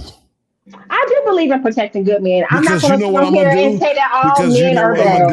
You know what I'm gonna do? I'm gonna protect. Comments so we get out of here. I'm gonna protect good women. He just trying to start a fight. He just want to start a fight. No. That's it. I'm gonna let you get the last word though. I don't want you to think that I can't be quiet. Hold on. No, listen, I'm a Christian. I'm a Christian. I try to be right. I try to be in the right. I'm a Christian. Listen. Just DM me and let me know, because you know. All right, so let me get Polk. I think Polk trying to come in, but we get ready to close out now. We get ready to close out. Just go hit me. Just hit me up right quick, man. So you got some. We get ready to close out. So what you got to say before we get out of here? Because shit, you was gone. And I've been trying to leave for a minute, but Jason has been keeping me in this motherfucker. I ain't done nothing. Bro, I ain't done nothing. I'm just sitting here. I ain't even got a video. I ain't even got a video. All right, Pope, go ahead. What you got before we go? Pope. Yes, sir. I'm sorry. I didn't hear you call me. Yeah, look, go ahead. Tattoo lady, you got to come back next week. Yeah, you got to come back next week. I had to make sure I got on here. I reset my phone and everything just to make sure. That in the comments. Yeah. Tattoo lady, you need to bring your ass back next week for sure. Latanya, what you doing on the 29th? 29th.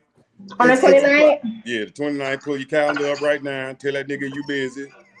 All right. Yeah, because you got a date. You got a date. Hold on. For the record, Latanya do not be fucking. Yeah, for sure.